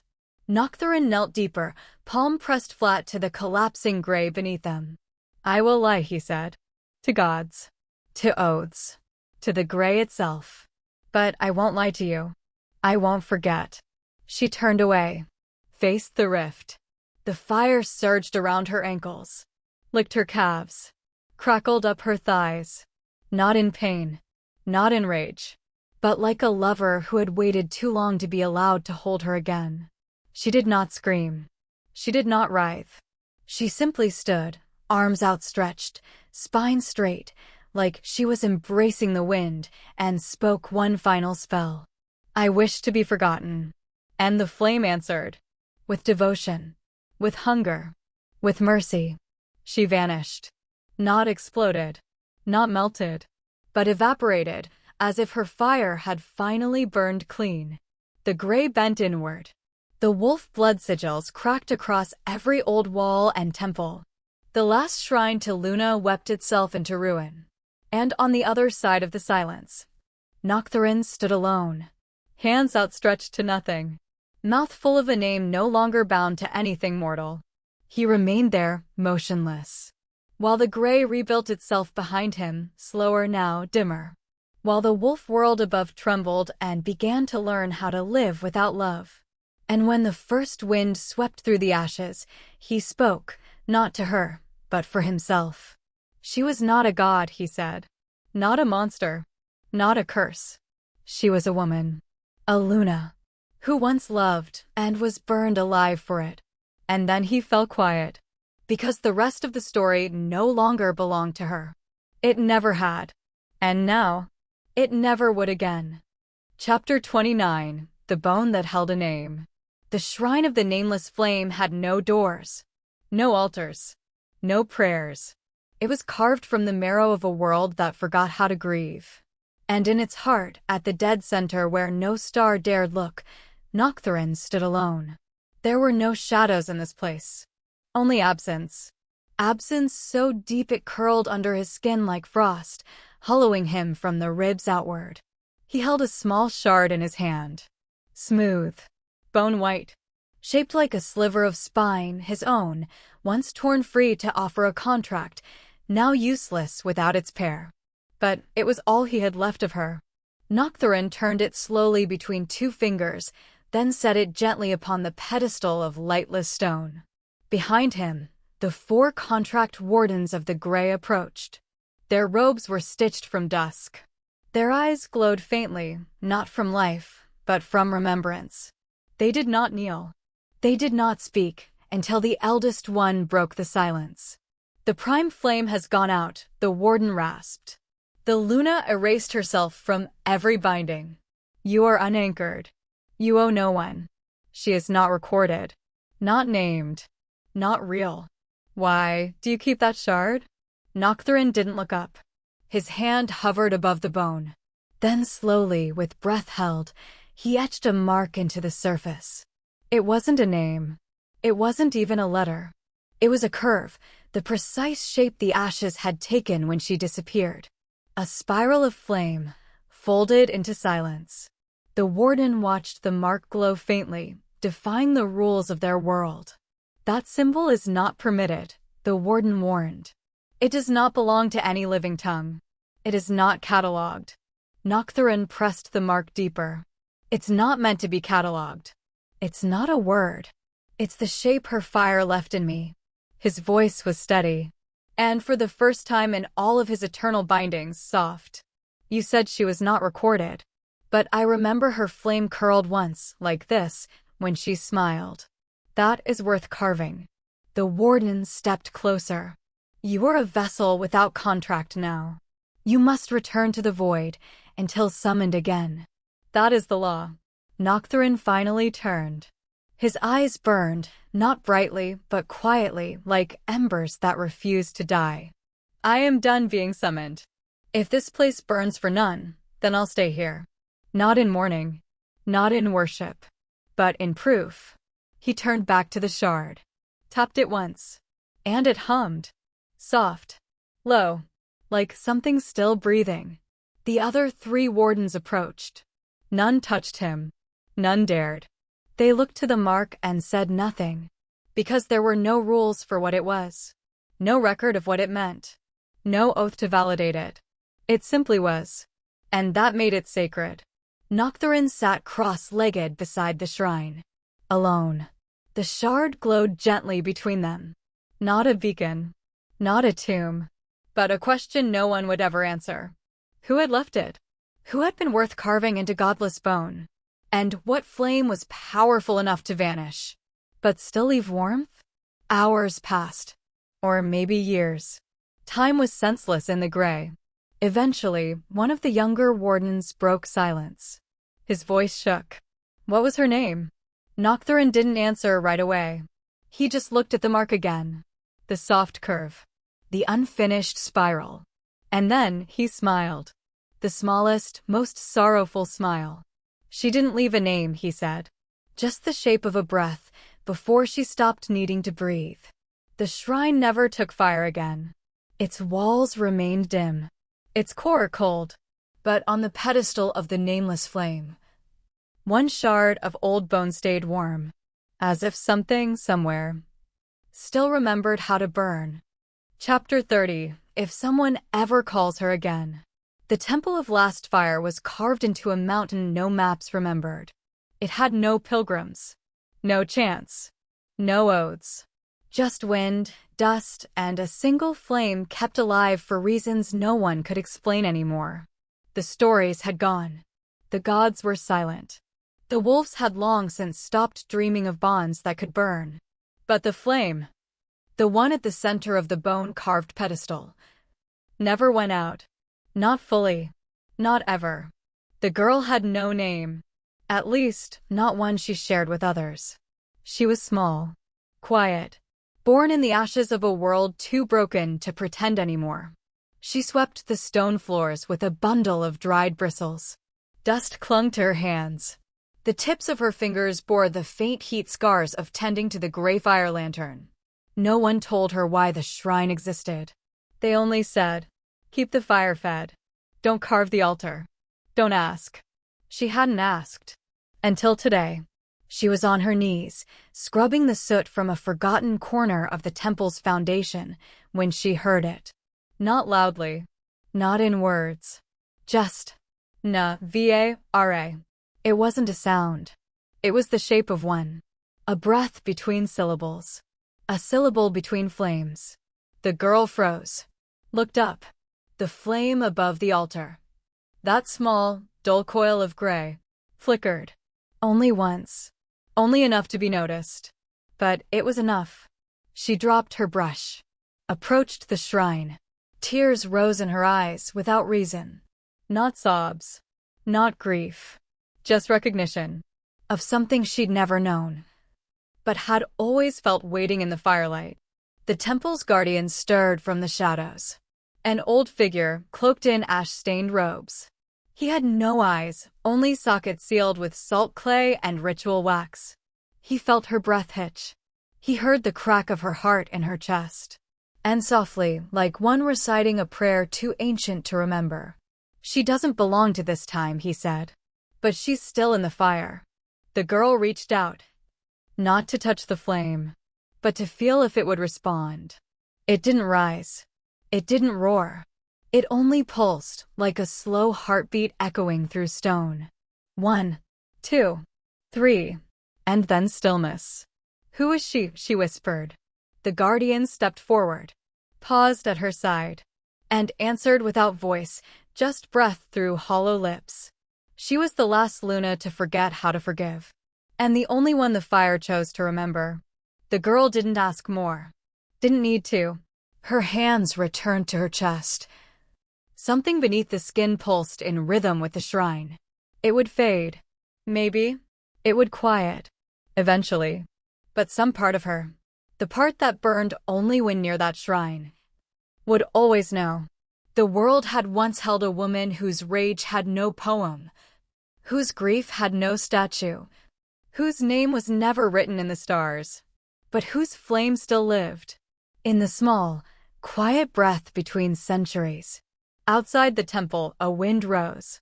It carried no words. But if you listened, really listened, you might think you heard it. Not quite a name. Not quite a memory. But something like Nevara. And somewhere, Deep in the unlit core of the world, a shard of bone pulsed once. Beneath gray stone. It was not an echo, not a ghost, just the proof that if someone ever dared to call her name again, she might still burn.